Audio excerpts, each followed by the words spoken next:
told you I found you a perfect match. Chosen by science, but you had to marry them right this second. You would tell me, well, that sounds pretty whack. And I would add, you have 8 weeks to know if you really love them. You just got married at first sight. Jason and Aysha gonna tell you wrong from right. Are all these couples just disasters waiting to happen? Imagine if one of them could be a perfect match.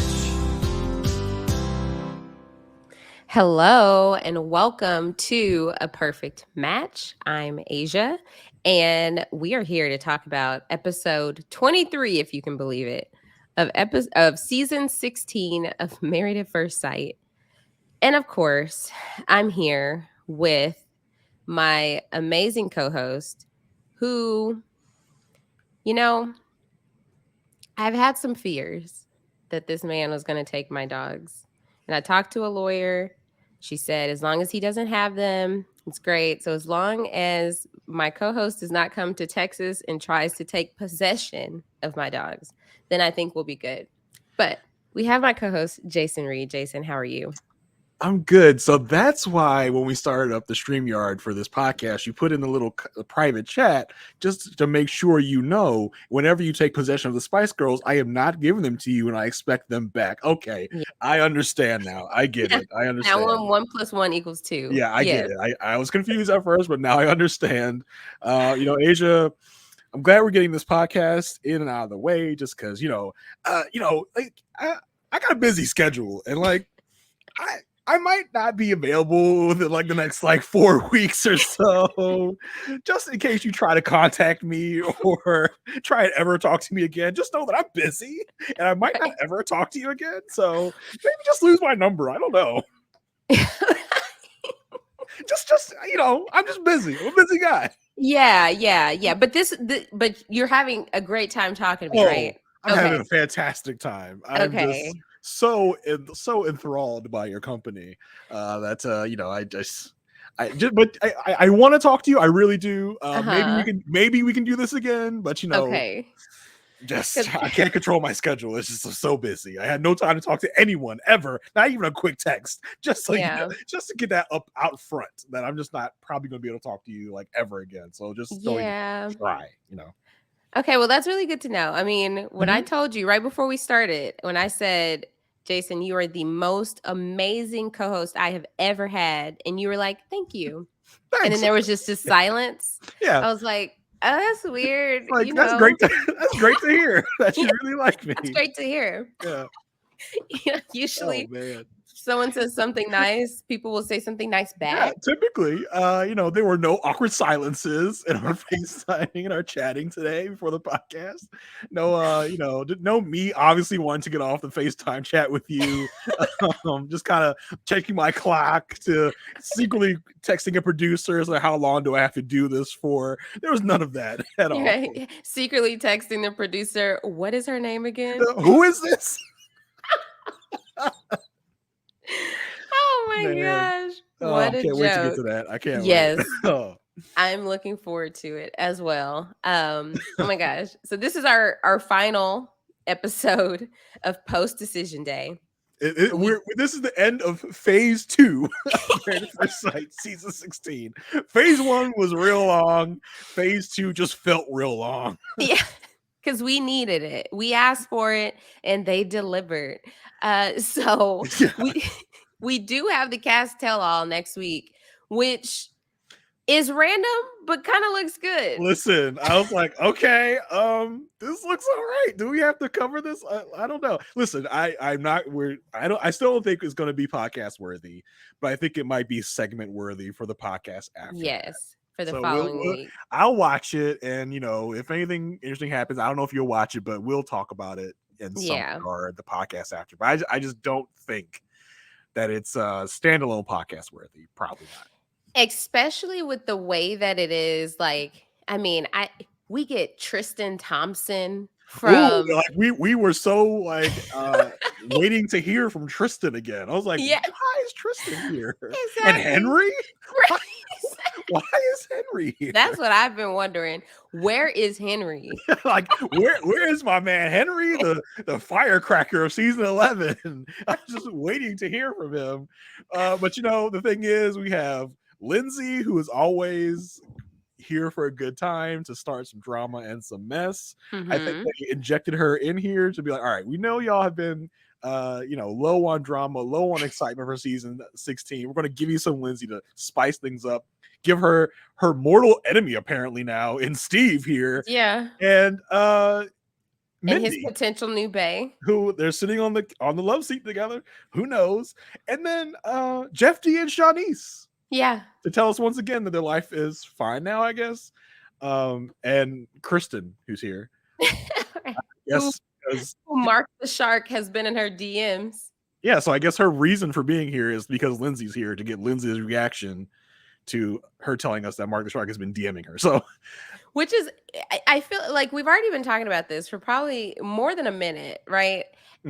Which is funny. Like, we got a lot out of that little trailer. Yeah. So I'm like, but here's the thing, man. MAFS is so deceptive. Yes. They like to give us little crumbs to make us think something great's going to be happening, and then the episode comes, we're like, oh, that was not what we thought it was going to be. So we will see. I'm hoping for some good stuff. This is going to be a new experience. The host, whoever the host was, I forgot who her name is. I didn't. Yeah, she's been on an after party before, right? Maybe one. So she's like, this is a conversation like we've never had before in Married at First Sight history. I was like, okay, calm down. We had tons of things just like this. We just had a decision they dished, which was kind of like this. We got updates on people's lives. Yeah. In between them talking about the current season of MAFS. Right. So we'll see. We'll see what happens. We'll see what comes up. Like I said, not podcast worthy, but we'll talk about it. Yeah. It seems like a reunion of Married at First Sight, but of every season. Yeah. Like, if there's any crossover, you were invited. It's like Tristan? From season, what season was that? That was early on. That was it was Dallas. So I think that was like season, it's hard to think at the top of my head, but Dallas. I would say it was like season 4 or 5 or something. It was early. Like 5 through 9 at least. It was season 7. 7, yeah. So I mean that's pretty long time ago. I was shocked. I think through our research for one of our other like MAFS specials, I know what Tristan's up to now. I don't think it's anything even that like special or fun. Yeah, he's married, right? Yeah, he's married to some beauty pageant queen or something. Yeah. So hey, somebody way out of his league probably. But. Yeah. So it would be hard also to podcast about that one because you have to care about, like, have known these people, and not everybody has watched all of these seasons of MAFS. So yeah, we'll touch on it. I will watch, and we'll touch on it the following week. We'll give y'all a break in your listening ears. We'll give you and us a break. Yeah. It's been a long 6 months, y'all. Right, exactly. Make sure y'all go subscribe to the Love at First Sight feed. That's where you can get all of these podcasts, as well as our coverage of the Ultimatum Queer Love, which is still going on. The finale and the reunion came out this week, and oh my gosh, the reunion was it was entertaining, to say the least. There was a lot to it, a lot of elements. There was some joy, there was some sadness, there was some anger, there was some should have been a trigger warning. Like, oh boy, it's a lot. I am behind, have not watched yet, but I am anxious to see what all the hubbub is about. Okay, yes. And then also our coverage of Love is Blind, Perfect Match, the show Perfect Match. So make sure you go subscribe, leave us a 5-star rating and review, and we'll shout you out. So this week we have a couple to shout out. Thank y'all for sending in some reviews, because we're able to even hold off on some until next week or the following week. So the first one is from, it's ISA Karina. The title is Unwatchable Season. This season was unwatchable. The only reason I'm up to speed with everything that happened is because of this podcast. I'll give next season a try because I've been a fan since day one. Hopefully we get people that will actually commit to their marriages. Hey, during this episode, there was a short little teaser for next season where we were promised there's going to be tons of drama. Please tune in next season because there's going to be a lot of drama. We promise. Meaning one couple might stay together. Right. Exactly. The next one is from Speaks the Truth 1 2 3 4 5. Speaks the Tooth with an E instead of an R. I don't know. Yeah. That's a typo Hey, or the R is by the E on a keyboard, so there you go. nice little typo. Titled Great Energy. You two have great energy. I love both of your upbeat, fun personalities, and your dynamic is stellar. You have insightful takes on MAFS that make watching this extra long season enjoyable. It is truly a joy to listen to you two. Thanks for making me laugh and for being a bright spot in my day. Aw. Oh, thank you so Thank you. much. Speak the truth. Love that. Tooth. So I'm going to touch on a couple. One American, one Canadian. So the first one's interesting. It is from Gen G 8853. The title is Aysha is great. I think we can all agree on that one. Okay, starting off real good. So the body of the review, And it's 5 stars. It's 5 stars. The body stars. of such is this. Comparing Aysha and Mary recaps to Aysha and Jason recaps is like night and day. Mary brings great insight to the ultimatum recaps, whereas Jason is kind of annoying and basically negging Aysha throughout most of the MAFS recaps. Okay, interesting. Maybe we can bring Mary on for all the show recaps. Is that what you want to do? Okay. Sorry, Jason. Stop with the negging. And I want y'all to take this next part in. Okay, really interestingly. This is why men are annoying. Which I think is explains the first part of the message to me about where this may be stemming from. Why are all Gen men G. annoying? Gen G. I'm sorry. I guess I am similar. Maybe I'm similar to Mac, where people don't understand my humor. Maybe. I mean, let's hear it from the resident woman that I neg. Aysha, do you feel that I am negging you? Do I need to change my humor, my style? I don't feel like you neg at all. I feel like we have a brother-sister dynamic. And if you've ever seen a brother and a sister exist, right, that's the dynamic. I am the big brother that loves to pick on his little sister. And I guess I thought that was coming across pretty well. Let's just for me to set the record straight. I love and I'm proud of Aysha. Great friend. I am proud of all of her success and the person she is. I don't know. I like to mess with her. Like, it's fun. I don't think it's negging. I mean, sorry, Gen G, you didn't get it, but I mean, I guess like all men, I am negging and are annoying. Thank you, Jen. Thank you for the 5 stars, Jen. I really appreciate the 5 stars. You could have given less because you don't like me, but I appreciate that you gave the 5 stars. I hope you because of me, because of Aysha, because Aysha is great. I think we can all agree on that. I looked up the definition. Negging is the practice of giving backhanded compliments and generally making comments that express indifference toward another person. In parentheses, it says usually a woman. Yeah, see, I don't think I do that. I don't know. I don't feel. Call in, folks. Tell me if I'm negging. This is the first I've heard of it. But you know, hey, like, we'll start a nice little Facebook group poll. Yeah, is Jason negging Aysha? But Jen, I mean, like I said, thank you for the 5 stars. You could have given us less than that because you don't like me, but hey, you gave the 5 stars. We appreciate it. Don't change it because we talked about your review. I appreciate your input and your opinion, and I will definitely watch my words carefully as I talk to and about Aysha. Consider my lesson learned.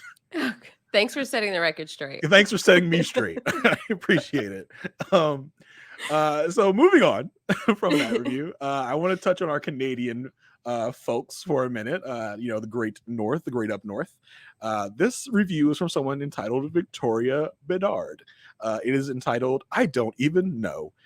It says, I don't even know what this show is, but randomly came across the podcast while working, and now I have some weird emotional attachment to Jason and Aysha and can't work without it in the background. They make me giggle, and that's the only thing that keeps me from crying under my desk at work. Victoria, first of all, quit that job. Right. Secondly, I am proud and happy to be with your comfort in the storm of whatever your work is. Thank you for not saying I neg Asia. I appreciate that. Yeah, That's hilarious. Just randomly found the podcast and stuck with randomly. us. I'm more than curious now, Victoria. Do you watch Married at First Sight? Do you know what show we're even talking about? Right? You're I'm like, curious. Yeah. I'm listening to this show about random people. Hey, if that's what you're doing, it's much better than what a lot of us are doing, which is watching the show. So you're winning in that term. It could be like a sweet little story time. Like if you don't know anything Yeah. about anything and you just listen to us talk about it, and you're like, wow, that's wild. Oh my gosh. Yeah. So hey. Yeah. Yeah. So yeah, those were our very interesting reviews for this week. Fun time. Me with my with a cool but short Asia. Is that negging? I'm not even sure what negging is. Right. You gotta think through every word. Don't just keep it pushing. Keep it pushing. It was 5 stars. That's all you saw. That's I saw 5 stars. I saw Asia is great. I said, okay, this is started out good. Right. Reading. I'm like, oh, like, oh no, oh my. Oh goodness. But yeah, so, hey, I appreciate the review. Yeah. Yes, thank you. Appreciate it very much. But to set the record straight, I do not think Jason negs me. So anyway, make sure y'all go subscribe or join the Facebook group. You can find us at A Perfect Match Podcast. And we have a lot of fun in there. And with the off season approaching, we are going to keep the good times rolling and continue to talk about, I'm sure we're going to get updates on Instagram with some of these people from past seasons. As the next season starts, we'll start getting promos and get, opinions out there about, the season to come. So make sure you go join. It's not too late just because this season is coming to a close in 3 short weeks. But you need a password to join. So this week the password is Hank is possum. Woo. Hank finally got his turn in the confessional chair, and we're all happy for it. Yes, so proud of Hank. Such a good boy. So let's get into it. Let's get started. This is season 16, episode 23. A lot of randomness, just like last week. I'd say it was slightly better in terms of it wasn't as much like filler. Yeah, I mean, it had a moment we've all been waiting for, right? It had this big lead up to this big moment we wanted to see. We accidentally found out about, I'm sure. Yeah. Someone accidentally pressed the wrong button. Right. And if you ever needed a divorce tutorial, you are in the right place. You got all the facts about what a divorce pertains to, how to get a divorce, taxes, all the exciting and fun stuff you needed to hear about. Yep. What happens when possession comes into play? It's 9/10 of the law if you hadn't heard. Yeah. So we kick it off with 19 days after decision day. And they're sticking with it. They're keeping us on our toes and making sure we know where we're at in the timeline. So we start out right away with Clint and Hank. They're on their morning walk. They're looking at all the legal buildings in the downtown Nashville area. They're next to a courthouse. Clint is showing us these different things. I'm sure the producer had it in their mind, we have to make sure we get him in front of a courthouse to make it look like he's stealing Hank. We need to get this. We need to get this shot framed, Clint and Hank in the foreground, courthouse in the background. We have to make sure that this is the scene that we are setting. Yeah, Clint was probably like, "Oh, I want to take him out on my sailboat." And they're like, He's like, "Okay, a park." They're like, we did a park. You were just at a park with Dom. They're like, "What about a courthouse? That'd be really cute, huh?" That's such an awesome place to go walk dogs, right? That's what people do every day. Hank told me. Yeah. So Clint's showing us around, telling us these different things. Then we get a confessional from Hank, the dog, saying none of this is correct. He barked and they had subtitles. Said none of that is correct. And then we get Hank again in the confessional, and the producer is like, "So, what do you think about Clint?" And he barked, and then the subtitle said, "Clint is possum." I mean, listen, it could have been very cheesy, but it was a fun little moment, kind of acknowledging how big of a role Hank has played in this season. Hank has played a Yes. very big role. He might as well have been one part of one of the couples, because he has played such a huge part in this season. The only real good thing about the Clint and Gina relationship. Yes, exactly. So that was really cute. I loved seeing Clint in the confessional. Or Clint, no, Hank. I love seeing Hank in the confessional. So then we hop over to Jasmine and Kirsten. They're at an ice cream shop, Hattie Jane's Creamery. I'm sure all you Nashville people know about that. Like Hattie Jane's? Hattie Jane's. So Jasmine is talking about how both her and Eris have moved on, been going on dates. Kirsten says she's focused on the money, but money can't keep you warm at night. So then she's like, let's get down to business. And I'm like, what business do y'all have? What business are we here for? Right. So Kirsten wants to she wants to start a party bus business. She's like, we can collaborate. Jasmine, you have your dog breeding business, and she wants to do a party bus. She has looked into the math of how much they could make. They could be netting 6 figures together. While not thinking about any of the overhead or the expenses involved in this business, like insurance, drivers, maintenance, all that good stuff. Yeah. This definitely reminded me of just like these bright ideas with your friends can always come out of nowhere, and you just talk about it and then you move on. Do you know how many comic book stores I've talked about opening with one of my friends? Like, yeah, man, we're gonna do this. It's gonna be so great. And then like 3 months later, like, remember we talked about opening a comic book store? Like, oh yeah, that was dumb. Right. That could never happen. You just hype yourself up in the moment. It just all makes so much sense. Someone's sick of their job. It's like, I gotta find something else to do. I gotta get out of this. Yeah, let's open a business. We'll be the next big, Fortune 500 company. It's definitely happened. I say they do a MAFS experience party bus. You get on the bus. There are people there that will play your husbands or wives. You act very cold towards each other. You don't speak. You are very passive aggressive, and as you ride through Nashville, I think that would be a good idea. It's really set themselves apart from the rest of the field of party buses. Yeah, that would really they could really hype up their season. Like, hey, what's the best season of MAFS? Season 16. Why? Because we have a party bus themed around our season, and we get so much revenue. There's like tens of people every month. You could sell a special night where Hank is on the bus. I think they could do something like Hank and Duchess hanging out there. Charlie, not Coda and Kobe. They are very rambunctious. They're wild. Dogs. So I don't think you could probably have them on the party bus.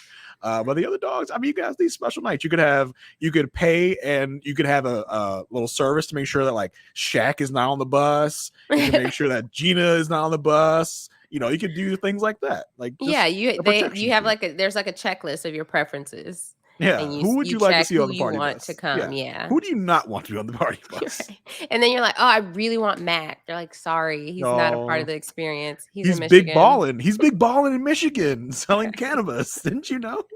Right. So yes, this is they start talking about naming it. Kirsten has this bright idea. Let's rock and roll. Jasmine's like, that does not scream luxury. What are you talking about? Not at all. Then they throw out the Dream Express. They throw out the Bang Bang Party Bus. And they don't land on a solid name. Keep working, ladies. Keep working at it. Keep workshopping it. Keep workshopping. Keep those good ideas flowing, or ideas. So Kirsten says she feels full of life. And she said, like, with this great idea with her and Jasmine, she's like, Shaq and Eris are missing out. They could have been a part of this, but they're missing out. It's interesting because post Decision Day Kirsten is a very different Kirsten. I feel like, I'm telling you, this Kirsten has so much personality. She's fun. And take that even to after party. She was quipping. She was throwing stuff out on after party. She was giving sass and attitude. I was like, where was this Kirsten the whole season? Where she I guess that's what a relationship with Shaq will do to you. Like, it dims your light. Yeah, just keeps you down, turns you to a Stepford wife.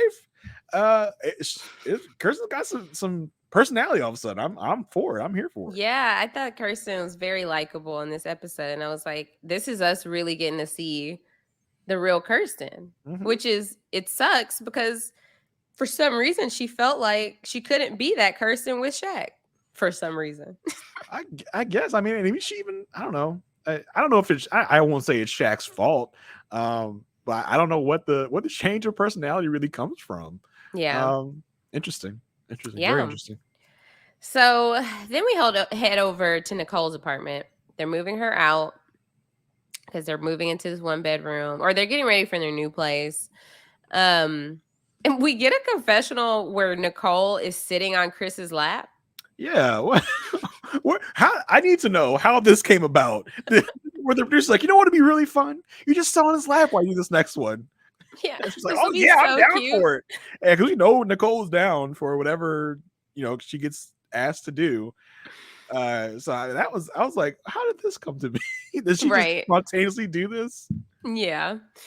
So they're wrapping her glasses, which, what did you think about her using shirts to wrap glasses? I'd never seen that before. Listen, very economical. Next time I move, I think I might steal that. That's a good idea. You knocking 2 birds out with 1 stone. You are. You really are. Down. I'm down for that. I think that's a good idea. Yeah. Like better than like wasting money on bubble wrap. Or like newspaper. Where are you going to find a newspaper anymore to wrap stuff in? Yeah. So Nicole tells us that they've decided to host Thanksgiving. So they want to call her dad to invite him. And he tells them they're a beautiful couple. He's really looking forward to seeing the dogs and more so than them. And it was a good conversation. Yeah. I mean, it was Nicole's dad, Mark, might be one of the most supportive parents, and definitely one parent that has changed their opinion so radically. Yes. The first part of the season, like, I don't even know if this guy's a serial killer. And then now he's all about Chris, loves Chris. He's going to make Chris make some cookies when he comes there. Yeah. It's like host Thanksgiving in your small little apartment, but okay. Yeah. Do what you do. So we head over to a restaurant with Dom and her mom, Toya. And the first thing when they sit down, they get these green margaritas.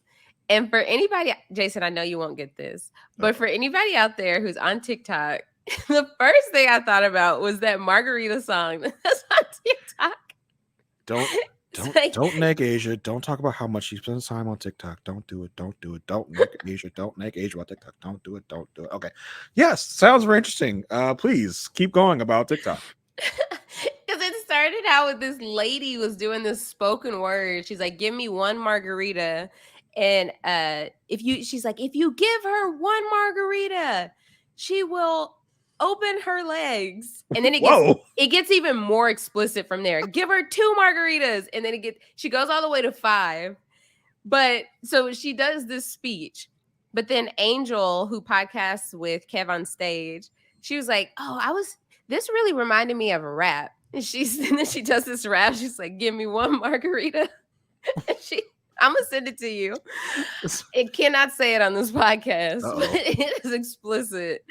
And someone took that and remixed it. So it's a song and it's a bop. I really can't wait to watch this TikTok. I'm very excited about this TikTok you've told me about. What is wrong with you? Did you hear that, Genji? I was very complimentary of Asia. That was you being supportive. Yes, totally. Oh my goodness. I don't know if you are on YouTube, you may have noticed I'm in a change of scenery, and I'm at my mom's, and she has this leather chair, and I am not used to sitting in a leather chair. I'm just slipping and sliding.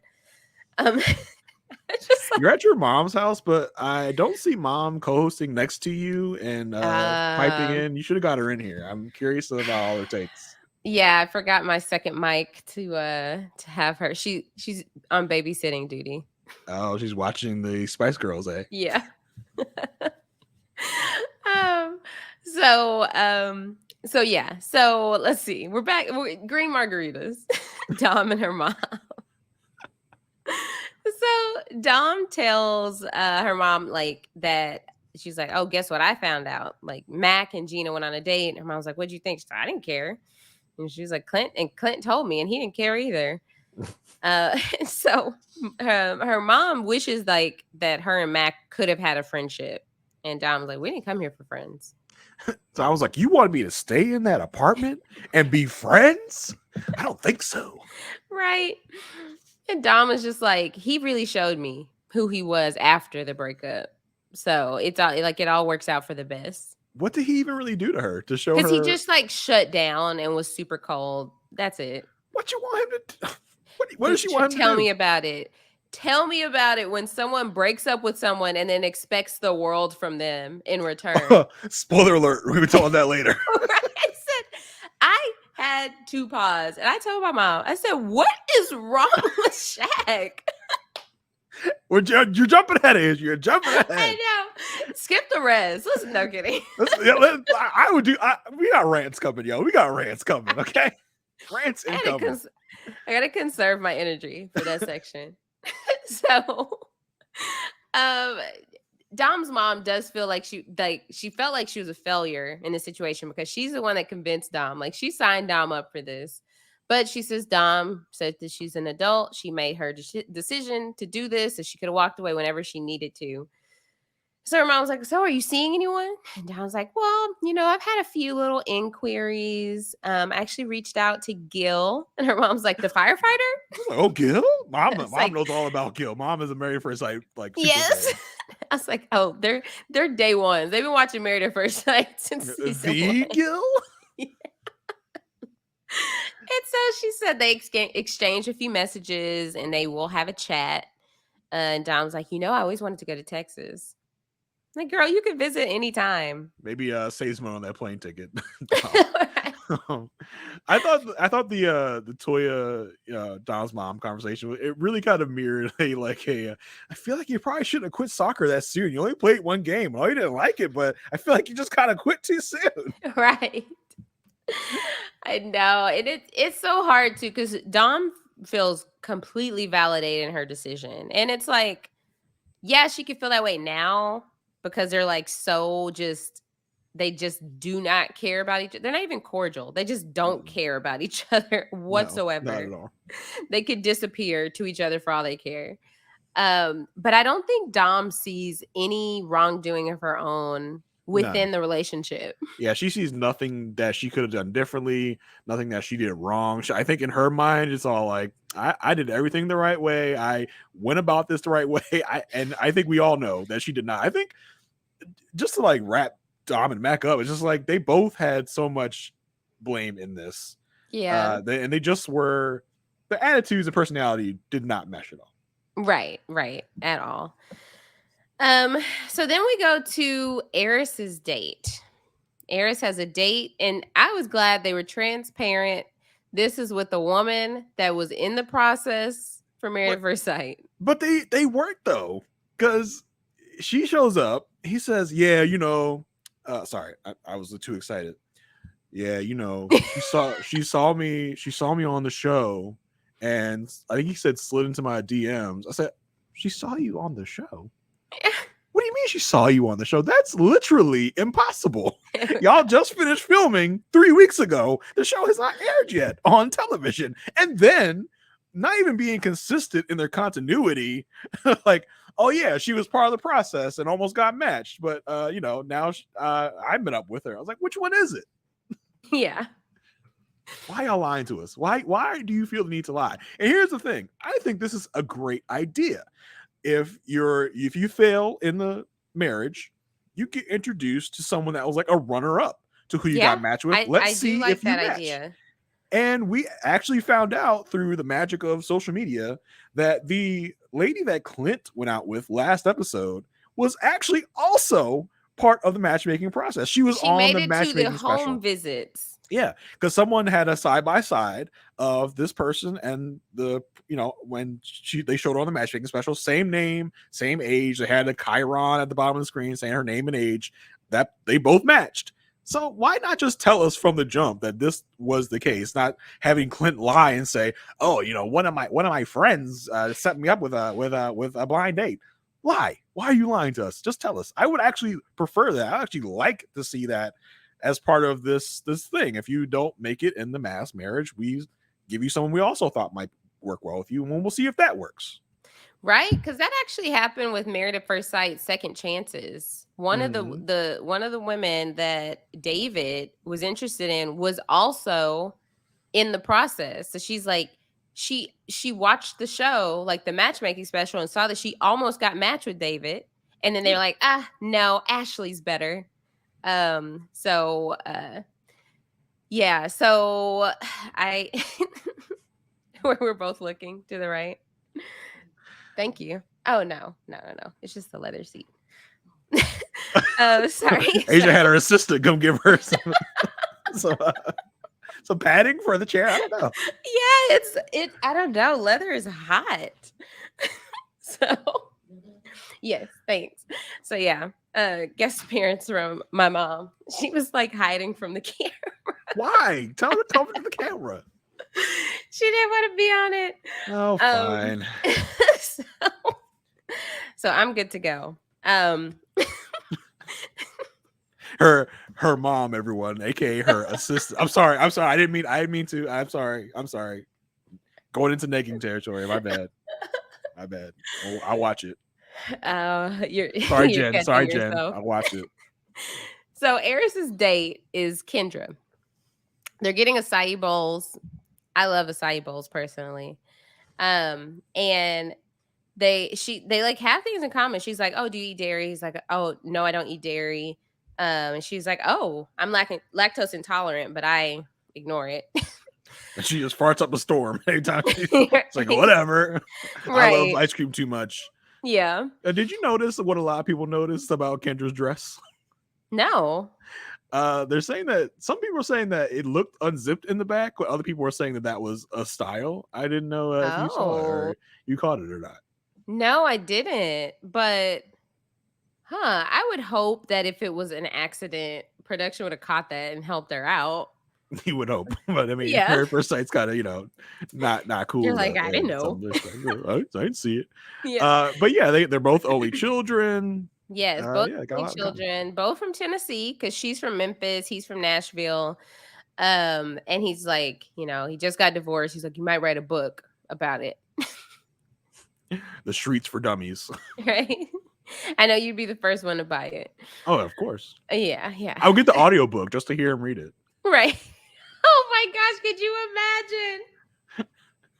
So yeah, my life was crazy that year. I got married. I moved to Nashville. I mean, that's good sleeping material right there. You could go yeah, to sleep that's about to say. There's that podcast that I know Rob called out before. Rob from Rob Has a Podcast. Rob called it out before that there's a podcast that intentionally puts people to sleep, or like the intention is you listen to it until you go to sleep. Yeah, the guy's like a monotone voice. He tells boring stories. Yeah, to help you fall asleep. Yeah, that's definitely a line of work Eris should go into. Oh, absolutely. And so she's like, "Look, I know it's a first date, and you don't usually ask, but why did you get divorced?" And Eris is like, "Well, it just didn't work out." She said, "I'm gonna need a little bit more than that." Eris lies and says there wasn't a spark. He doesn't say, I got matched with this beauty queen, and I was just like, not for me. Yeah, right. There just wasn't a spark. I can't wait for her to watch and be like, you are such a liar. Could you imagine? Like, imagine they kept dating and got serious, right? And then the show comes out and she actually sees it. I mean, Eris, when they met up, he gave her the same affection he gives Jasmine. He gave her a little hug. He gave her a patented Eris hug. Mm-hmm. Which he would have said, like, she was just so into me. Like, she was trying to rip my clothes off all the time. And he's like, no, girl, stay back. So I had to break the poor girl's heart. I had to let her down. I think that's probably how he would tell it.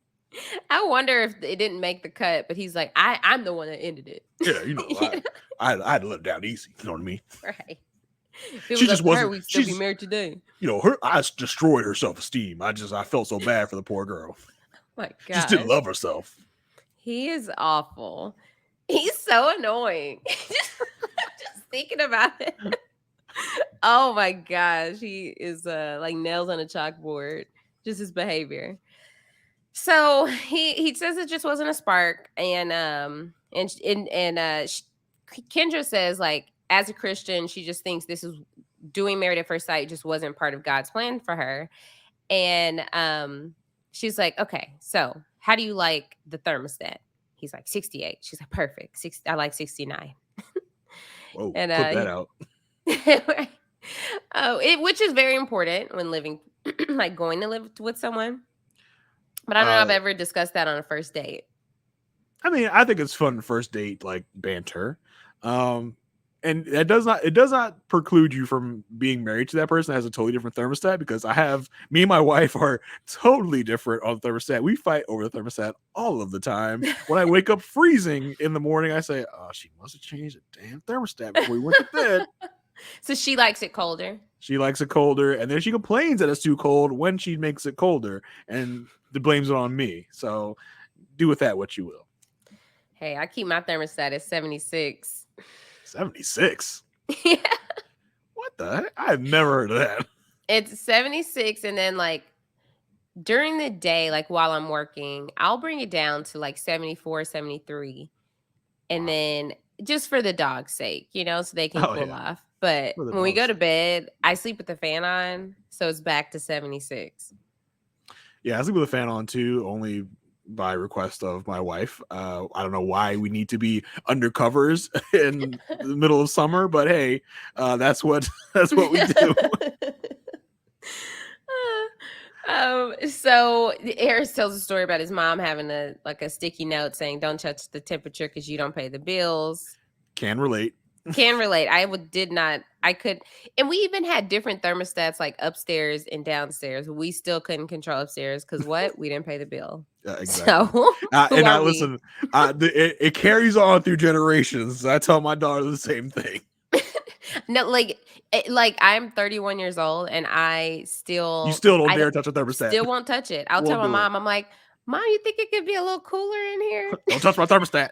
Right. She's like, okay, maybe a little bit. I'm like, yeah, Pepper looks hot. Oh yeah, that's how you get to her, dude. The grandpups. Right.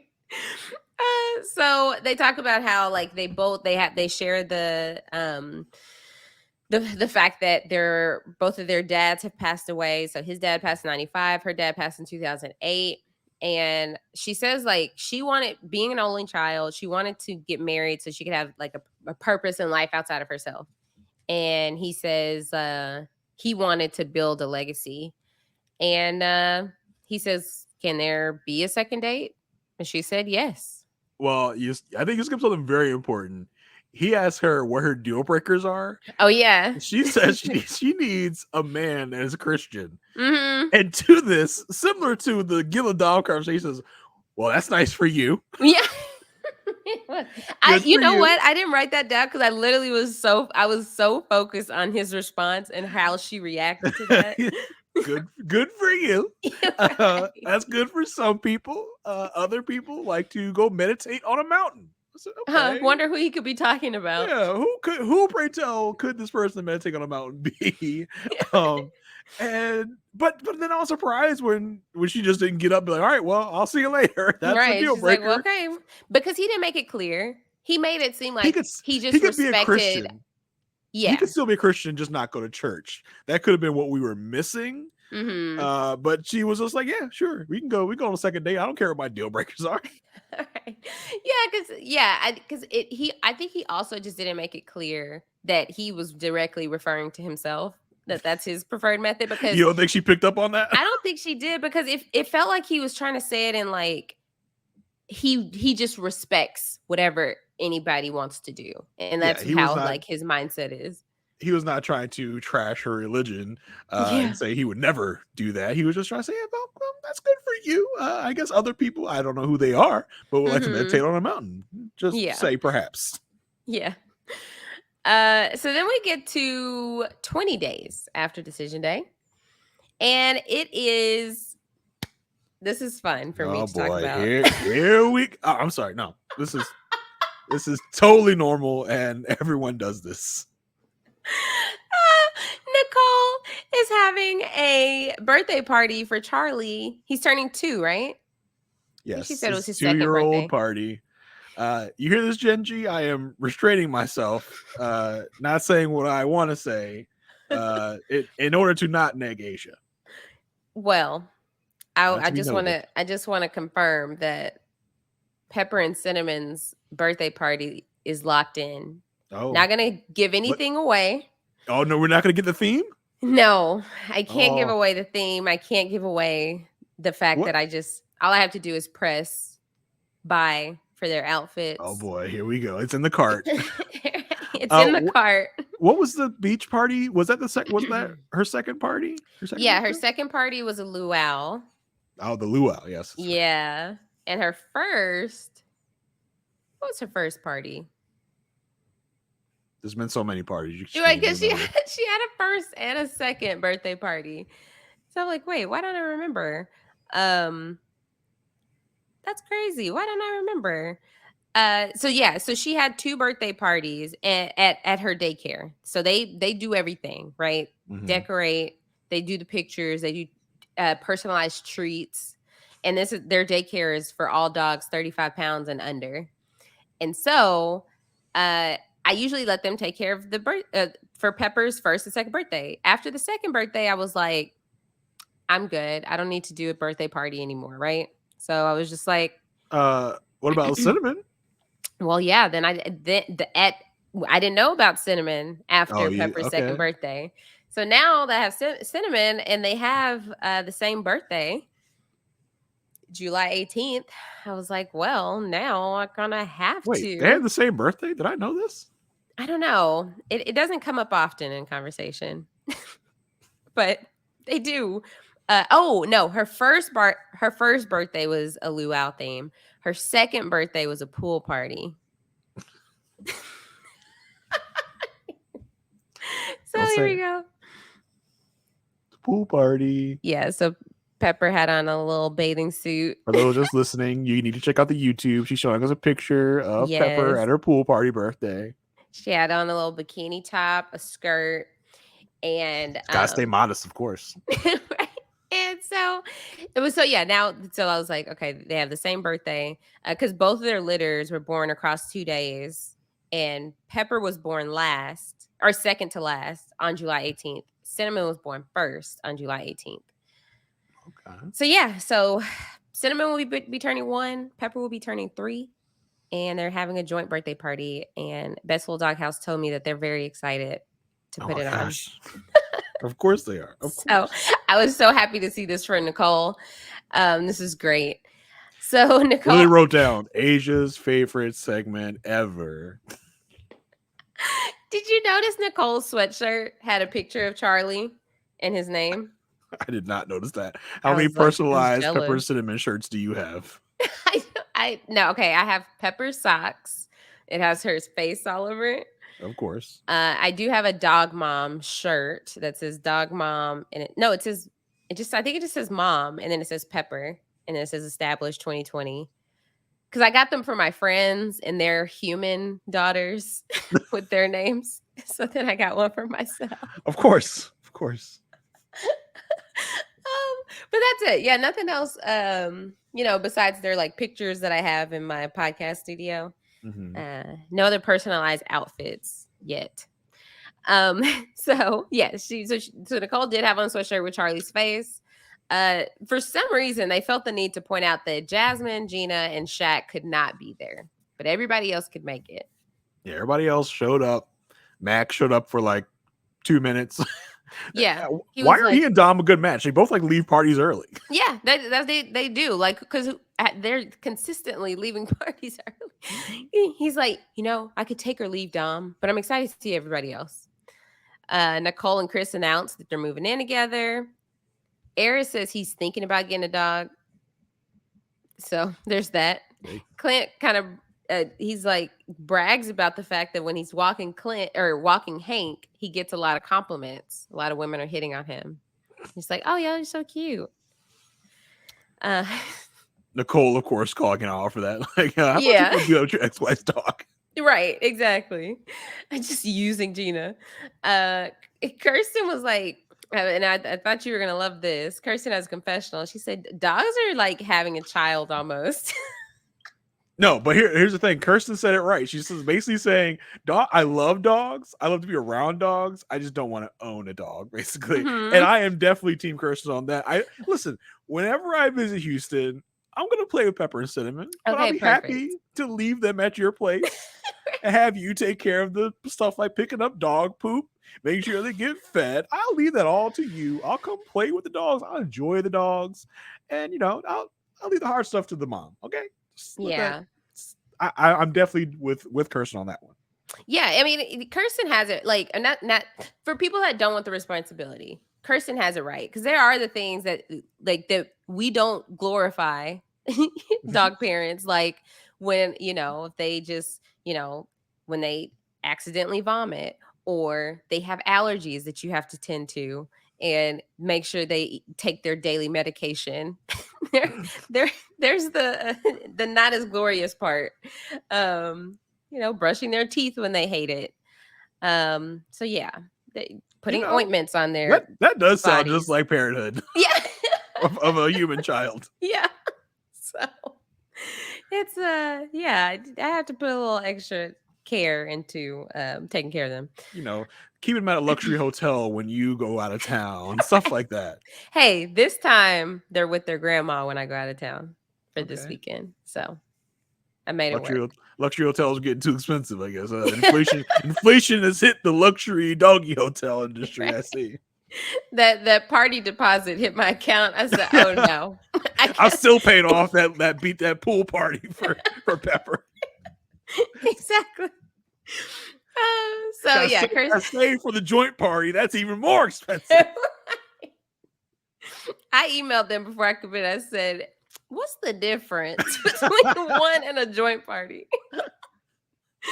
Oh goodness! Can I get a group discount? Can I get a siblings discount or something? Right. It's a little bit off of 2 parties. Technically, it's like 1 party for 2. Like you can't really charge me double, can you? Like it's one theme, okay? Yeah. Still same amount of treats. I mean, what more are y'all paying? Right. Just 1 more doggy bikini. That's the only expense you guys have to incur. Exactly. So yeah, we do see Mac leave early. He's like, all right, y'all, I'm out of here. And he tells us that's his last time seeing the group for a while. I'm out. I don't want to see any. I don't want to see you. He does the half-baked thing like, you're cool.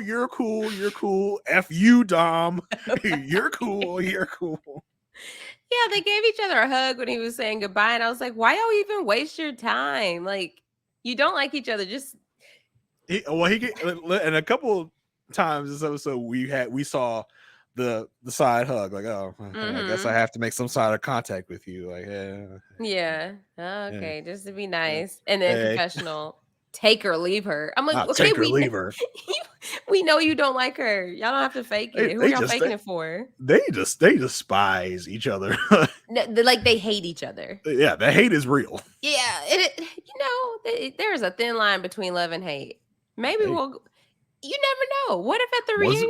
Once we get to that reunion, we're like, well, we talked a little. We just discovered we were more alike than we were different. Right. Now I'm pregnant with Mac's baby. If I will speak highly of the season if they end up together by the reunion, because that would be wild. I really want a season where that type of thing happens, where the couple breaks up and they show up to the reunion. Like the lady walks out with a huge bell, like, oh, what is happening? What's going on? Like they keep her back. They'll put her in any of the previews for reunion. Yeah. They keep her backstage, and now we have a surprise for all of you. That and the bad part is, Married at First Sight would ruin it. They would hype that up all season. They would tell us in the first week, this couple breaks up on decision day, but at the reunion, there's a big surprise. It's like a silhouette of a pregnant belly. Silhouette of a pregnant woman. Like, you'll never guess what happens. You just told us.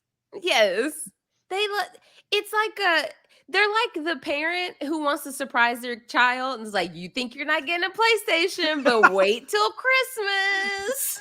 You'll never guess what I got you. You'll never guess. You know what? I'm just gonna tell you. I got you a PlayStation. I can't hold it in anymore. And then they like make them open their gifts, and they open up like a new PlayStation game before the actual PlayStation. They're like, what you gonna play that on? Yeah, open this one first. Open this one first. That's literally them. I don't know why they get so excited. Like, hold up. We like to be surprised. They put it in like a convection oven box. And you're like, oh yeah, I got you a convection oven. Why don't you open it up and see what's inside? Right. Look at your convection oven. Here's a controller. I don't know what you're gonna use that with. For no reason. You just got a controller. You can take it to a friend's house and play on it. That is Lifetime. Yeah, that's Lifetime's marketing strategy. Right. We're gonna give them the good stuff up front. We're gonna give them no reason to watch the show. Right. So then we go over. Okay, so they're still at the party, but then of course they have to do their signature break apart group setting thing. So it's Kirsten, Dom, and Nicole. Kirsten isn't too pressed to be friends with Shaq. Like, she doesn't need it. And good for her. Just stand in your power. I'm right. all for it. Yeah. Dom has no beef with Mac. She says he's just there. Right. Yeah, right. She hates this man. Right. Oh gosh. And then we have like Clint and Chris. The only thing we got from them, which I still felt was funny, was Chris was kind of just talking about his marriage with Nicole being great. Like, things are great. You know, we're moving in together. And Clint's like, well, y'all are still in the honeymoon phase. As if he didn't just go through this in the same timeline as them. And he's just all knowing all of a sudden. Clint, stop being a hater. Stop being a hater, Clint. Don't make us not like you now. He's so wise. He's wise beyond his years. About marriage. Yeah. And so then we did get in the commercial break. I did note the preview. We didn't get a single face. Of course not. No, we didn't even get the city. We know it's Denver. Mm-hmm.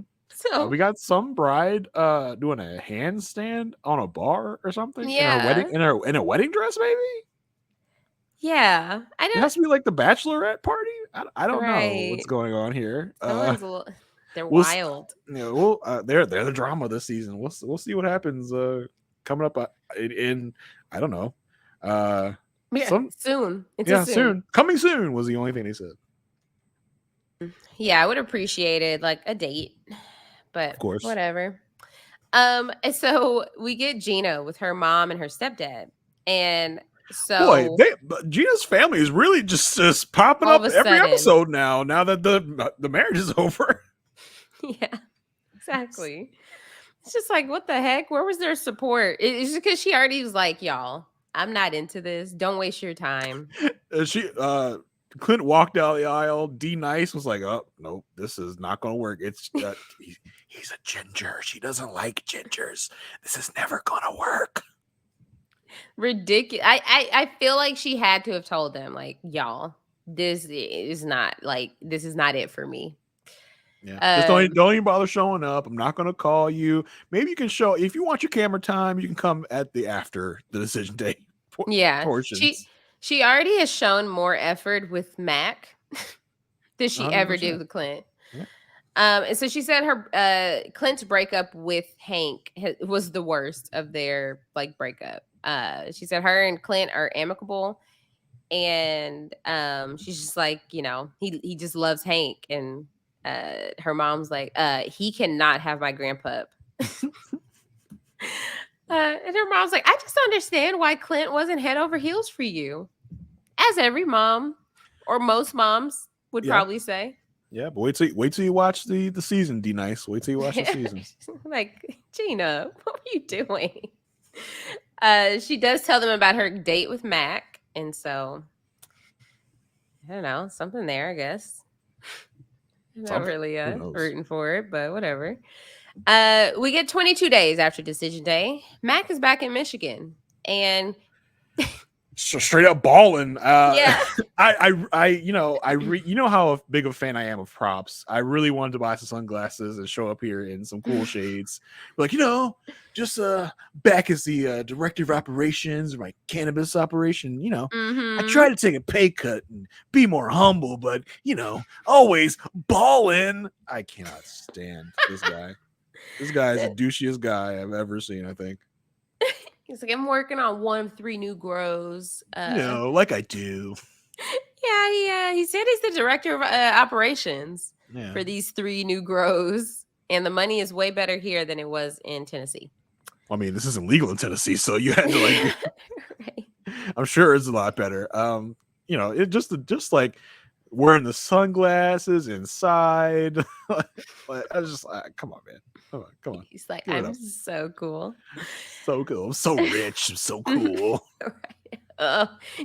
Aren't you jealous, Dom? You could have had all this. He's like, Dom's going to see this segment. I got to go all out. Yeah. Gotta be cool. So Shaq meets up with Jasmine and Eris, which is interesting. We got 3 single people. The way it is, it's like you would think it's Shaq meeting up with a couple. Yeah.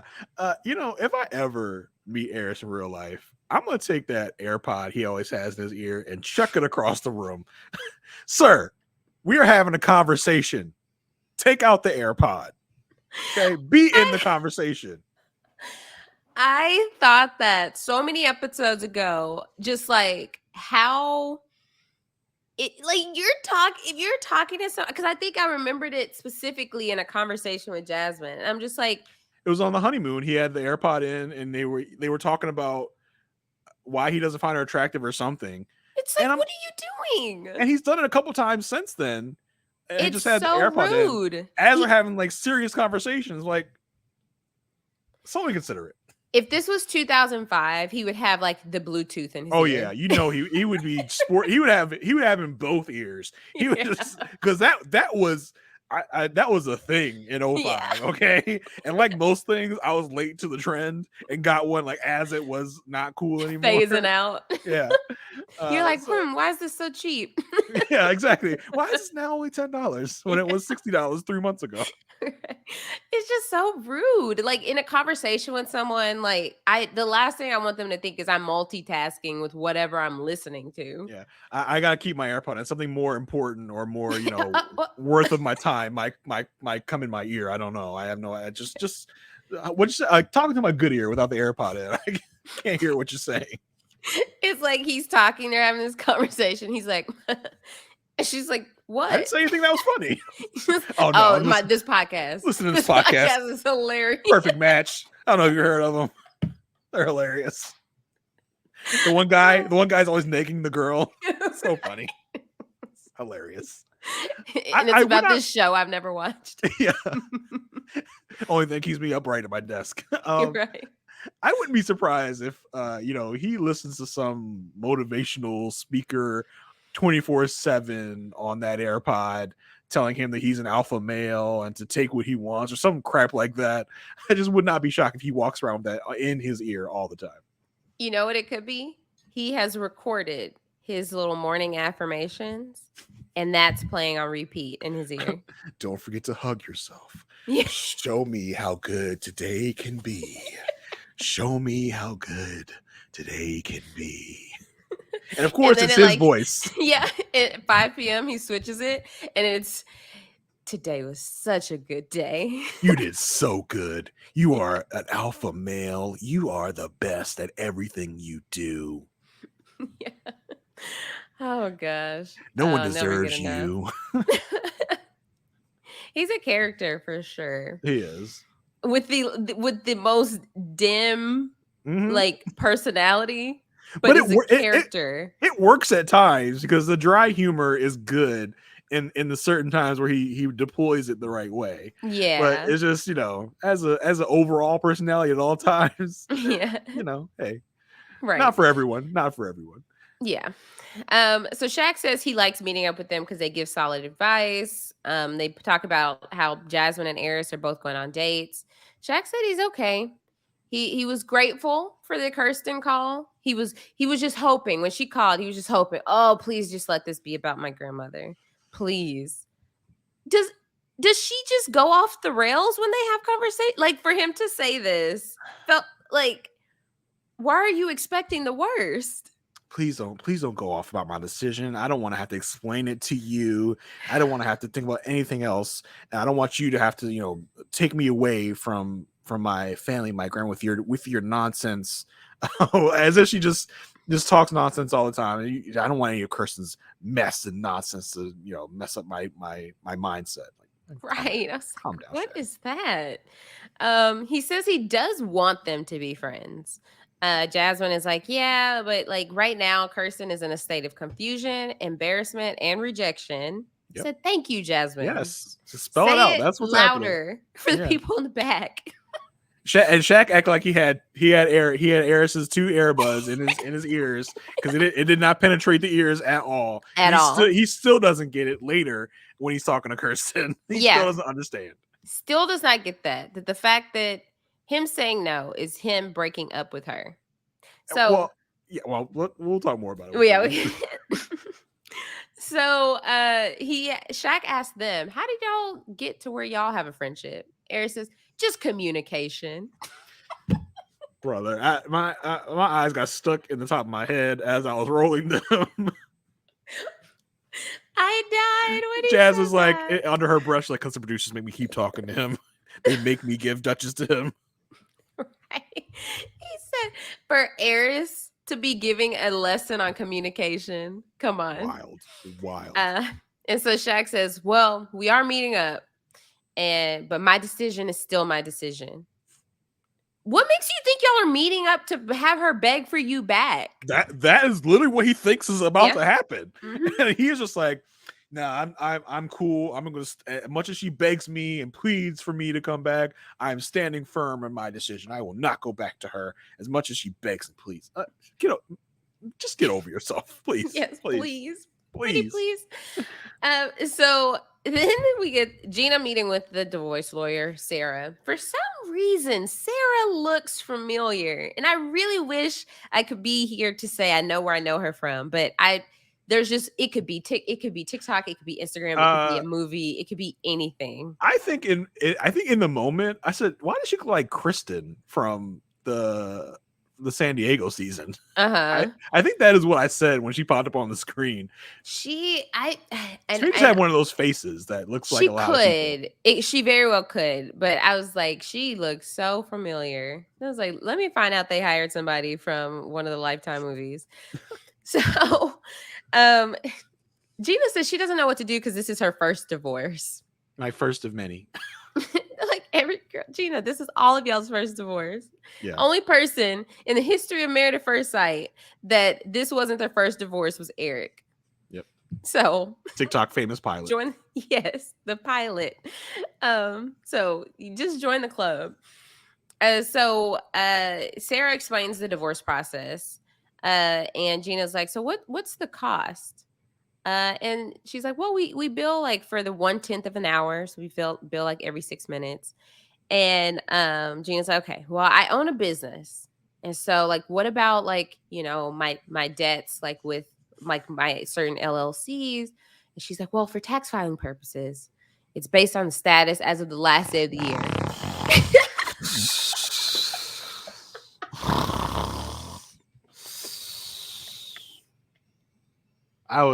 Why is this happening? I was trying to make it sound more interesting. What? I don't think you can. I don't think there's any way to make that sound more interesting. For tax filing purposes. Like, come on. Why are we having to sit through this? I would have preferred like what Mark and Lindsay did a few seasons ago, where they had this whole big meeting about showing up at a lawyer's office to sign the divorce papers. This was just, if you ever needed a tutorial for divorce, this was your segment. Right. Like, I like getting into some of that stuff, but just to have like, it felt like 5 full minutes of just lawyer talk on and on and on. And besides that, it's the whole bunch, it's the talk of, doesn't MAFS provide for this? Doesn't MAFS kind of take care of this? I think that is what we all think happens.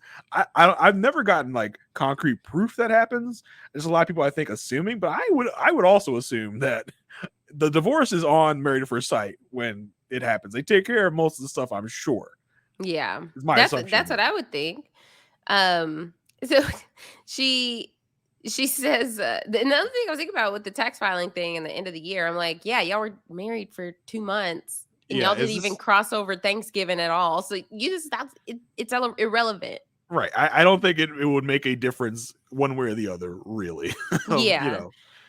So then Gina's like, last thing, okay, I have a dog and he really loves the dog. So like, what if he tried to take the dog? And this lawyer's like, well, keep the dog in your possession because the possession is 9/10 of the battle or whatever.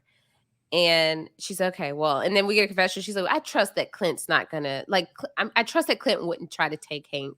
He wouldn't. This is a relevant problem. That doesn't exist. This was pretty much producer driven. Yes. I think Gina didn't even seem really interested in the answer. She was like, so the producer in front of me wants me to ask you about the dog.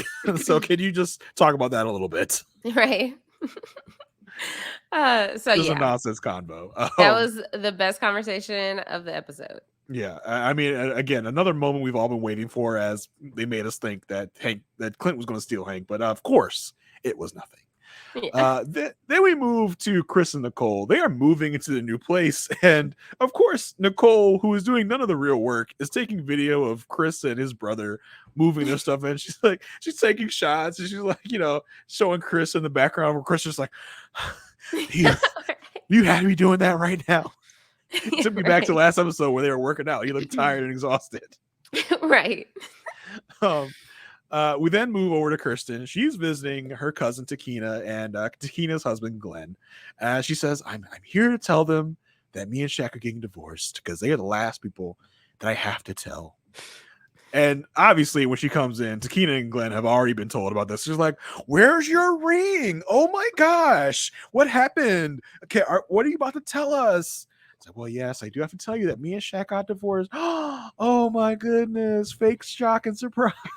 Because I'm sorry, like who is, and it could just be me. I'm not looking for someone's ring unless I have a reason to look for someone's ring, Like someone just got engaged. Oh, I want to see what it looks like. It's beautiful. But after that, every time we meet up, I'm not looking at your ring finger. Famously, when you met Zach in Houston and we all wanted to know if he and Michaela were still married, you did not even look at his left ring finger to see if he still had a wedding ring on. I just completely went right over my head. I didn't even think oh, I'm here for the tea. I'm like, oh, hey, let's take a pic. And that was when everybody still liked Zach, so you were anxious to get a pic with him. Right.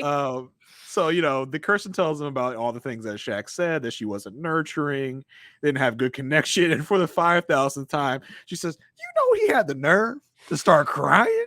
And Takina, I guess it runs in the family, and was not prepped for this whatsoever. She says, he was crying? Well, why was he crying? The nerve to cry. Nerve. And Glenn says, wow, I really thought you guys were going to make it because you really seemed good for each other on paper. Kirsten said, why? Why? What do you mean? Why you say that? So the Takina asks, so could you have been more nurturing and been more emotional? She says, yeah, there were times where things happened, but I made up for stuff like the Memphis trip. And Takina asking what we all want to know, it's like, what happened with that exactly? What was that?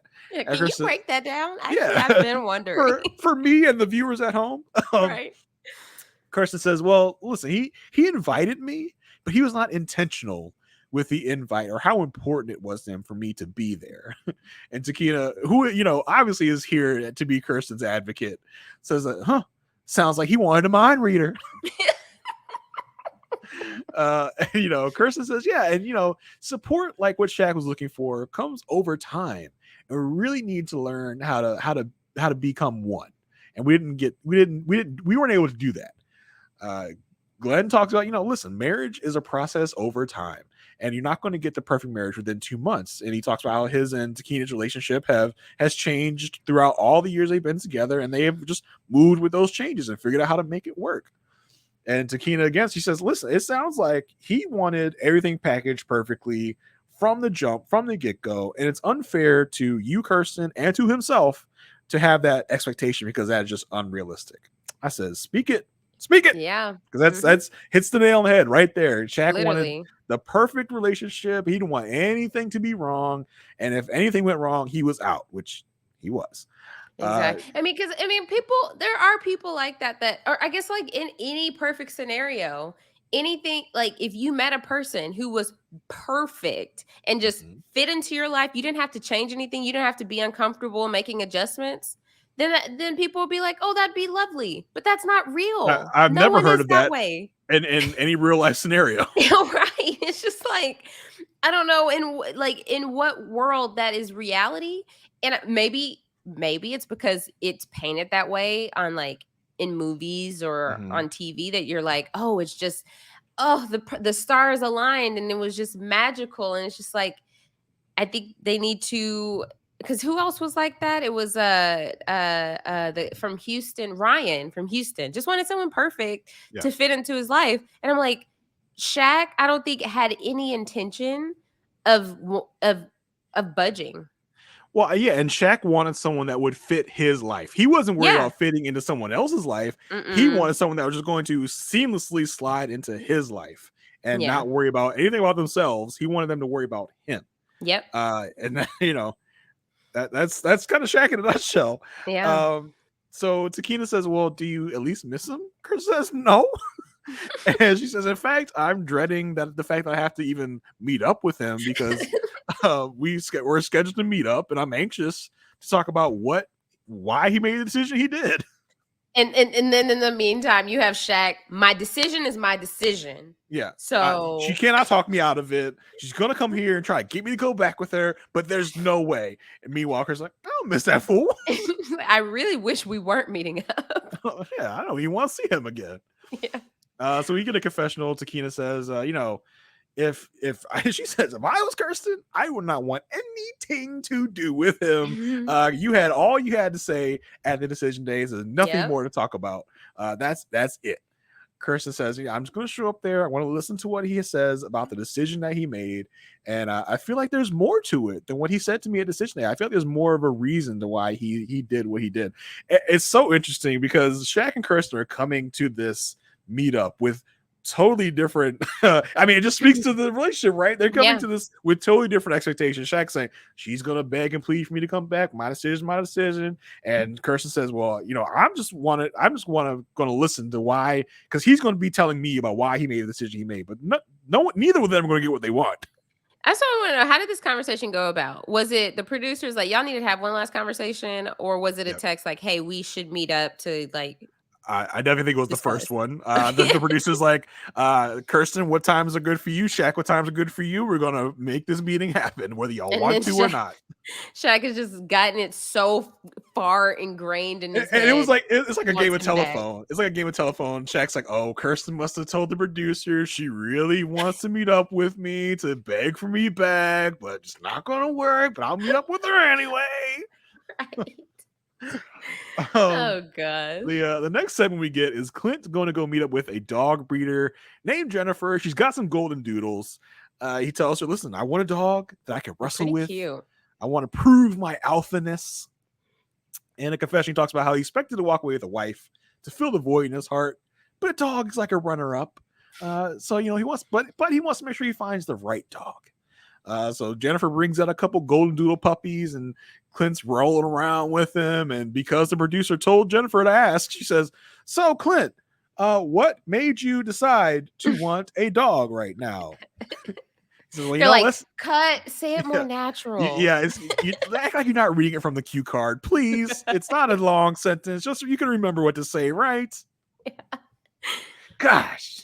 He says, listen, I just got out of a marriage with a dog, and I just want one of my own now. Jen cracks a joke because again, I'm sure first I think a producer met Clint early on in the matchmaking process. It was like, I hate this guy. We're going to torture this guy this season. Every person this guy meets is going to remark on his red hair. And so the dog breeder says, oh, the dog's fur kind of matches your beard. He might as well like looked at the camera like on The Office. Like the gym look on The Office, yeah. Yeah.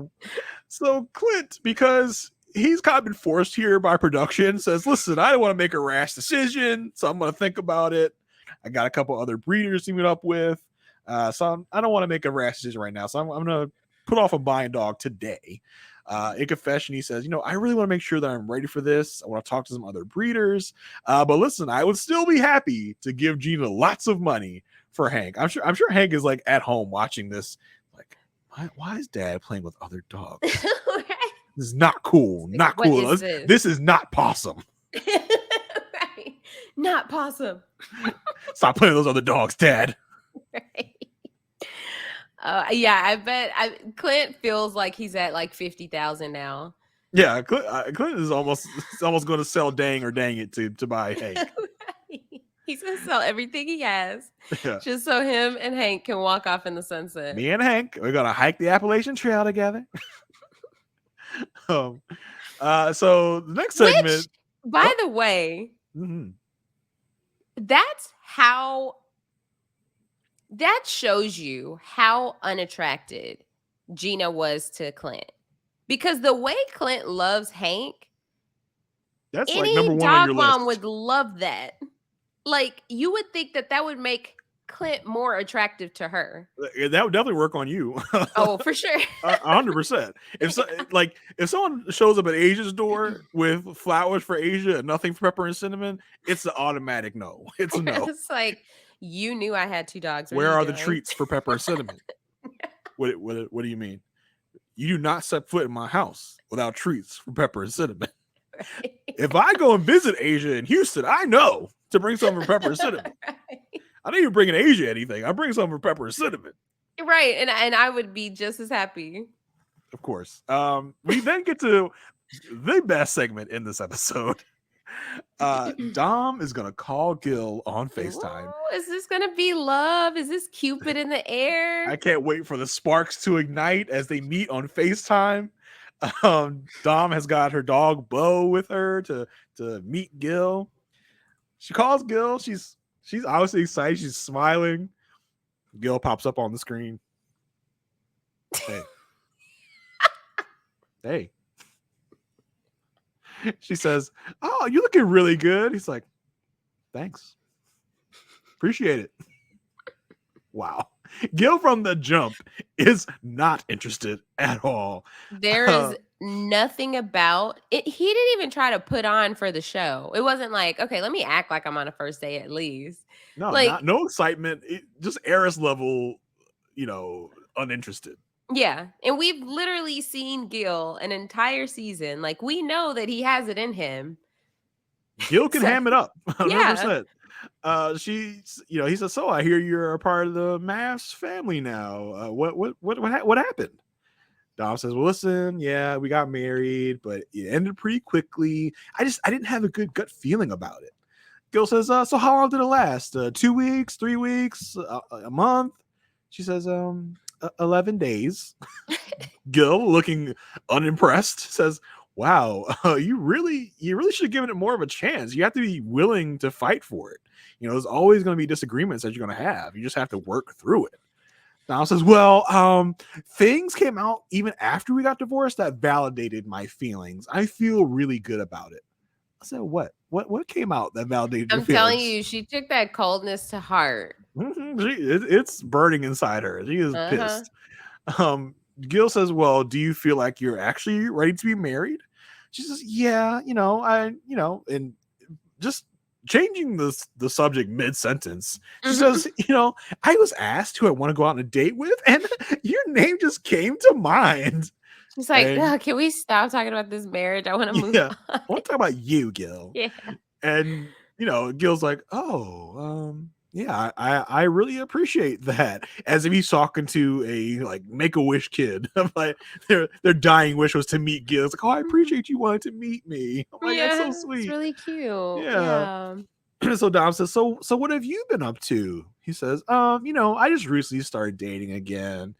After MAFS, I had real trust issues with people. It's like, actually, with women specifically. It's like, oh my gosh, Gil, come on. But he says, but I'm not ready to just jump in with anyone. I need references. Dom makes an awkward joke about getting a resume. In a confessional, Dom says, "Yeah, I got a little bit of a crush on Gil," and she lists a number of reasons why she likes Gil. And and so we come back in the conversation like, yeah, I'm just so tired. I'm gonna let you go. I'm gonna it was go a pleasure sign doing off. this. Yeah, it was a pleasure doing this. Maybe we can possibly maybe do this again, but my schedule's real tight. Like for the next 4 weeks or so, just about the amount of time. That should be long enough. Yeah, just about the amount of time you forget that I existed and you don't call me again. So yeah, I'm gonna go. So this is nice meeting you for the first and probably hopefully only time. Bye. They hang up. Dom in a confessional says, I'm actually pretty optimistic that we're going to stay in touch. We're both really busy, but it only takes a few seconds to send a text. Yeah, that's some seconds that Gil does not have. Exactly. I'm like, and just she was hanging on to, I don't know what she was hanging on to. It wasn't even a thread because he didn't give her anything to hang on to. She either is trying to save face or she did not read that right whatsoever. Right. Yeah. And I also kind of feel like, I don't know. I think the producers probably even put Dom up to this. I don't even think this was Dom's organic idea. They were just like, it would be really fun and cool if you called Gil. Yeah. She's like, oh yeah, that'd be cool. Like she was probably up for it, but then Gil was like, I have to do what? With who? Right. Who is this person? Why? Oh, it was a very cringy date. And we've seen a lot of dates on this show, but it just was like, I guess you can't even call it a date because the conversation was probably turned into 15 minutes. It turned into an interview mid conversation. She's like, so Gil, the fans want to know, what are you up to now? Yeah, right. It's like, I'm just out here dating, but I'm gonna need references. He's like, stay tuned for you never know. Cast Tell All next week. Yeah. You never know, might pop up on a future season. Ooh. Right. So I said that last segment was my favorite segment. I was lying. This is my favorite segment. Well, okay, real quick, to the biggest thing that I noticed with them, like even if they weren't put up to this or whatever, and this wasn't like organic from Dom, there was just such a drastic difference in maturity. And I know they, not us, but they try to say, oh, Dom she has an old soul. And she's 26 now, so she may be a little bit more mature. But Gil to me is very mature. Gil does not have time for this child. Gil's like, why is this young child calling me on the phone as if we are going to go date? Who just threw caution to the wind and just ended her marriage after 11 days. Like, why would I give this person my time? Exactly. She's like, what's your zodiac sign? I can totally tell. Oh my gosh. Well, I'm an Aquarius and you're a Scorpio. We are totally compatible. We should have been. What's your moon sign? Like, what's your rising? Take a picture of your palm and send it to me. I can read it through the phone. I have a TikTok filter I want to send you. I want to see what it says your red flags are, and we can discuss. Gil's like, what is a TikTok? No, I'm sure Gil is all over TikTok, actually. Actually, that's a good. If he is, I haven't seen him. Gil seems a little thirsty. He has seemed thirsty in the past. I think what Gil wanted is to think that he was just this great guy who doesn't care about clout or social media. But Gil is the most visible cast member I've ever seen from Married at First Sight. He's everywhere. Yeah, he took not took a turn, but he definitely is more out there than I imagined he would be. 100%. Yeah. So this is your favorite segment. My favorite segment. Shaq and Kirsten meet up. Shaq comes to this meeting.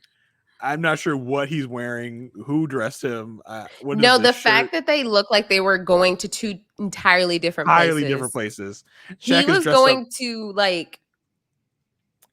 a cocktail hour at a cocktail bar, and it's like a dress to impress, but impressing anyone? It didn't impress me. For him, look at his Okay, for decision him. day outfit. Yeah, I'm saying this is the trend. Like, Yeah, was yeah. Kirsten dressing him? Because as soon as she was not in charge of his outfits, he wears some crazy stuff. Right.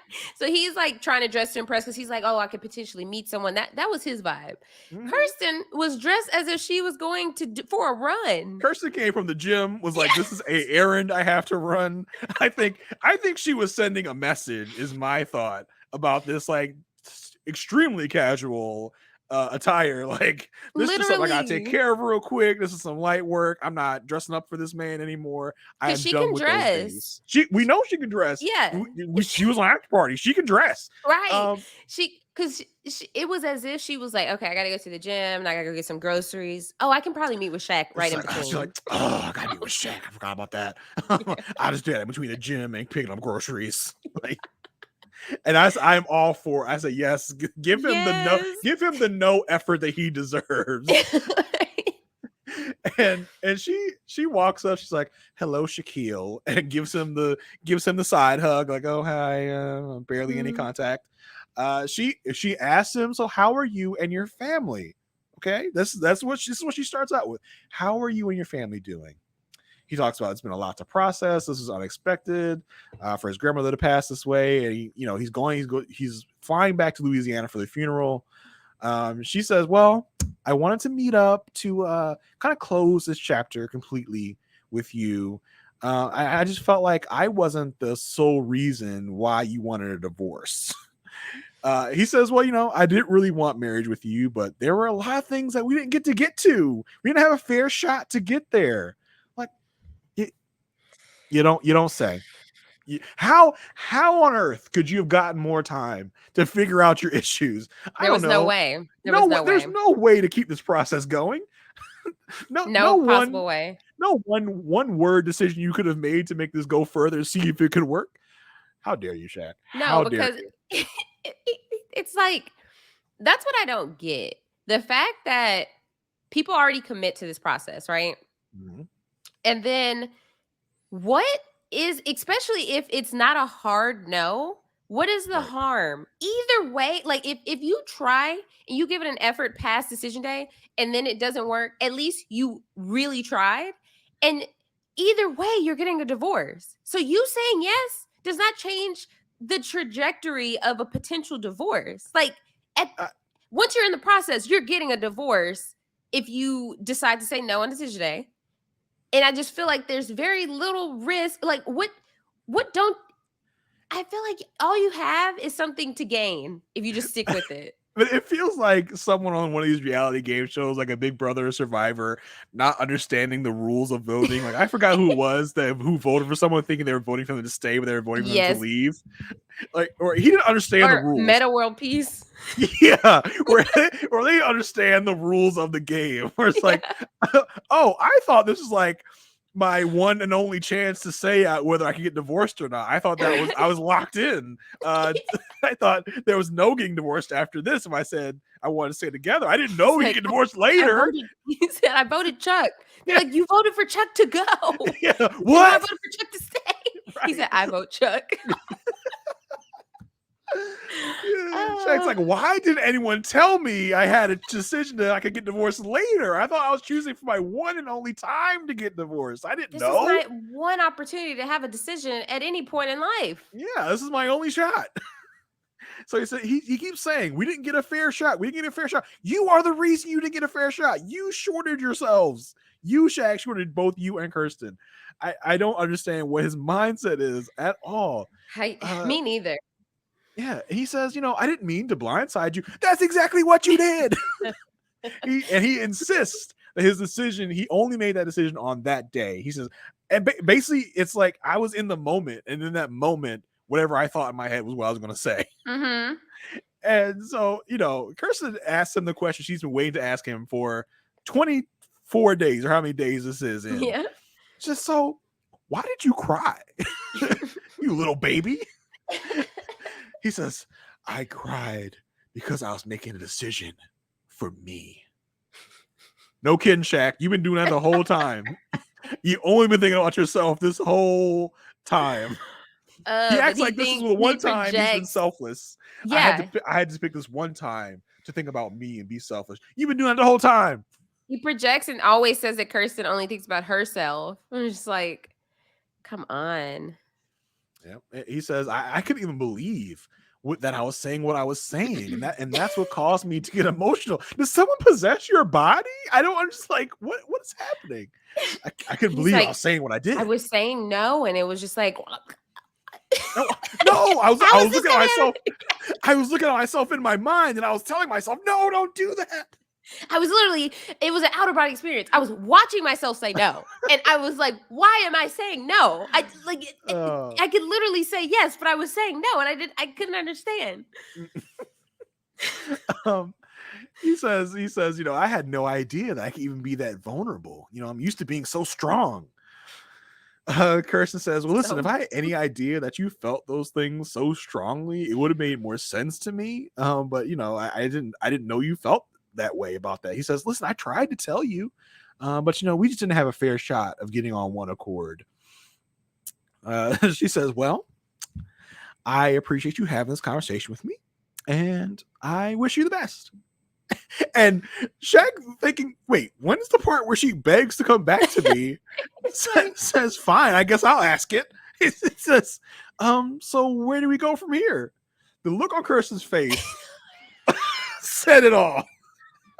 She looked at him like, what? What do you mean?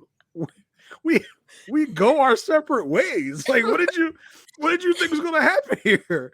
He says, it's like you're hanging out with friends and everybody says, all right, bye y'all, see y'all later.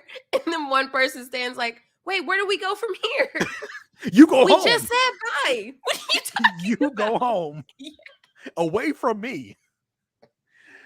So he says, yeah, where do we go from here? She says, well, our separate ways. That's where we go. He says, well, I mean, like, are we still gonna be able to talk? Are we gonna talk, or are we gonna be cordial, or are we gonna be friends? She says, I am always cordial. He says, oh, so it's gonna be cordial. She says,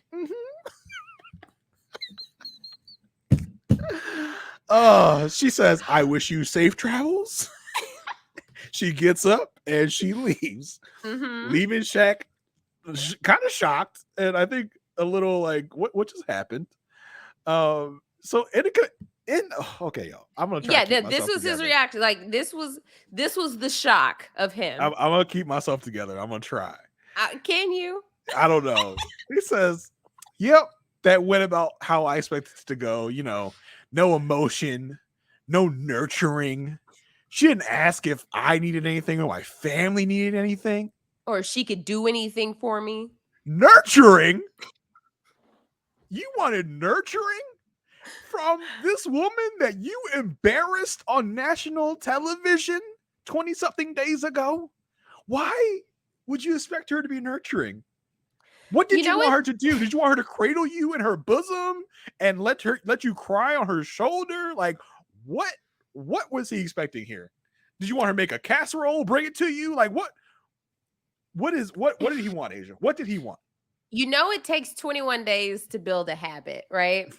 So he's had it in his mind this entire time that him saying no wasn't the end of their relationship. It was just no, we're not going to continue right now, because he literally was on the same day as decision day saying, like, you never know what could happen. You never know what could happen. So he has ingrained it into himself that it's not really over. They're not together, quote unquote, but it's not over. And so for him, I feel like he thinks this is a breakup conversation. We were on a break. Like, that's what he thinks. He thinks they just set it down for a little bit and they're coming to pick it back up later. He does not realize what he did. He does not get it. He doesn't understand.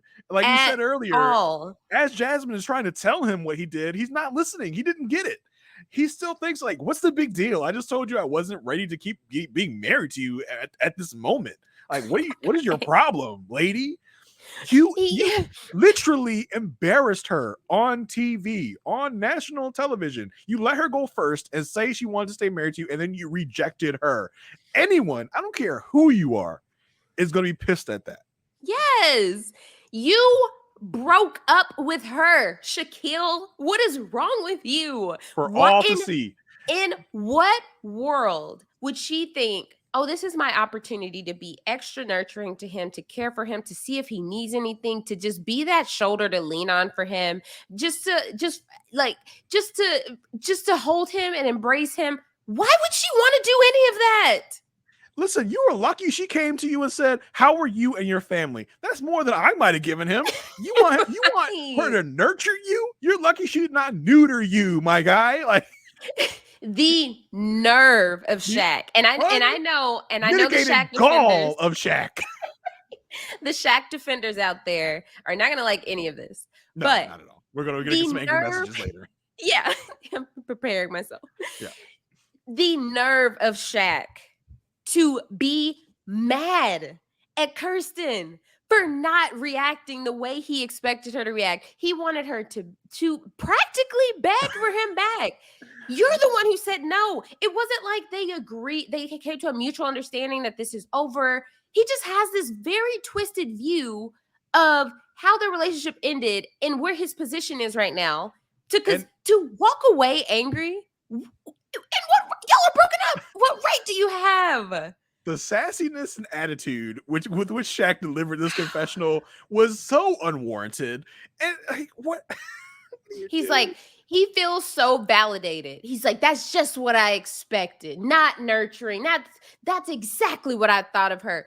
Yeah, she's gonna be even less of whatever you thought she was. You are lucky. Y'all are not together.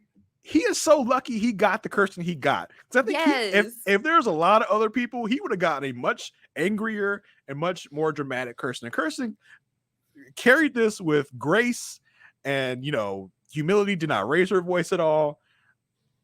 Bravo to Kirsten. I'm all on Team Kirsten for this moment. And he says, hopefully we both learn lessons and how to grow. But we leave here as two individuals who could not get on one accord because of you, dummy. He will not take any accountability for, if you just own it at this point, being like, okay, he thinks him saying my decision, right? Own that decision. You decided to get divorced. The person that owns that decision does not also turn around and have the right to be like, why wasn't she nurturing towards me? Why didn't she ask me if I needed anything? Why didn't she care about me in that moment? Y'all stay about your decision, the decision that you made. Just outright delusional, to be honest. Yes. And really more selfishness that he has displayed throughout this whole season. Really, and when he says, I did this for me. I made a decision for me. Yeah, no kidding. You're definitely thinking just about yourself here. Boy, just the craziness of this. I could not get over it. I almost threw things. I said nurturing, like out loud. I was flabbergasted. I could not believe that was his reaction. If he had been like, I would literally not be like this. If he had just said, all right, well, that was the closure that we were going to get and we can walk our separate ways. But the fact that he's mad that she didn't come in wanting him. Big mad too. Not even Shaq, what is wrong with you? You broke up with her. She is trying to move on. She is trying to move forward. She is not trying to circle back around and see what she chose you. She said yes already. You saying no is the reason that she's like going her separate ways. So planning to buy party buses. That's because you got her out here in a quarter life crisis, trying to buy random businesses, making fake business plans with her friends. But you know what? You know something? I am worried, and let me tell you why. There's enough speculation and buzz out there that they have gotten back together, as I think I mentioned last episode, and they have moved to Texas. There's speculation out there that that's what happened. Nothing confirmed. Don't make me drive to Austin and try to see. But what I'm worried about, as we got the preview for the reunion, they are matching, as they sit together on that couch. Oh, God. I am worried. Whew. And I'm surprised with the reunion. I know we have like the next time on with the reunion. I'm surprised we haven't had any clips from the reunion. It seems fairly like that should tell you something though. I know. Nothing interesting is going to happen. Exactly. Yeah, unfortunately. But I did feel like everyone looked different. Like some time has passed. I was like Kirsten on after party looked like a different Kirsten on this after yeah. party that was guest hosted by Jamel Hill again. Yeah. But yeah, we haven't mentioned after party because nothing really that interesting happened on after party. But yeah, Kirsten looked like a different Kirsten. Like I said earlier, she had some personality, some attitude. But I'm just worried about that reunion preview of like, oh, why are they matching together? It's concerning. Oh gosh. I'm still, even if they end up together, I'm still annoyed at his reaction in this. Oh yes, of course. So we get to the final segment of this episode. The whole gang is going to meet together to throw some axes because apparently we love throwing axes. This is the second time we've been to an axe throwing bar. We again get told, yeah, we again get told everyone's gonna be here except for Mac, Shaq, and Kirsten. Yeah. Everyone shows up one by one. Eris is wearing some, what do you call this coat? Is this the pea coat? Like, what is this called? Like a little blazer joint happening? I think pea coat might apply. It was interesting. It was stylish, and we do find out. Yeah, he actually was on a date before he came here. Like, yeah. Okay. All right. One thing Eris and Jasmine are gonna do: date other people. Yep, that's that. They are here and ready to mingle. I'm surprised they didn't bring dates to this. The producer probably stopped outside like, "Who is this? This is my date. You can't bring dates to this. They gotta stay outside." That's why I had to come in that closed door thing. The dates are on the other side. Okay, we'll be real quick. This is probably gonna be our top. Yeah, just stay here. I'll be right back. Yeah. Clint shows up and apparently I think has already kind of pre-gamed a little bit. Yeah. He says, "Time to throw axes with X's." Woo! Clint has already had some. We throw axes as we're here to do. Clint and Dom are kind of, well, Clint at least is flirting with Dom. She asks about, is my tail wobbling when I throw the axe? He says, no, your tail looks perfect. Oh, okay. I think we're seeing some pre Hank Clint come out, and it's not a great look, to be honest. The gang banters about Mac and Gina and Dom. She says, "Oh, Eris says, I try to call Mac and he didn't pick up. Gina or Dom, can one of you get him on the phone?" Nicole asks, "So if Mac came back to Tennessee, would you give it a shot with him?" Gina says, "Yeah, I would." Gina said, "Here comes the jokes about the big head again." Gina says, "Yeah, I really need to big head someone." Jasmine says, "This is when you've said that, it's gone too far. Yes, I need to big head someone. That is you've lost the ability to use big head because you don't know how to use it." Listen, I want to say things that I shouldn't say about culture, and I'm not going to do that on this podcast here in fear of retribution from people out there. It gives a big A. Yeah, Jasmine says, it doesn't work that way. She tries to explain it. Eris also tries to explain it. He says, "No, that's not how it works." Clint says, "I don't get this big head thing. What is big head?" And in a confessional, Clint says, "The way I understand big head is you send a text and you're hollering back at an old shoddy." I was like, "Oh, Clint, yeah, stop, please stop." Clint continues joking around with Dom. He like puts their heads together and he's like, "Do we look good together?" And I think I'm really putting my big cranium, my big head. Yeah.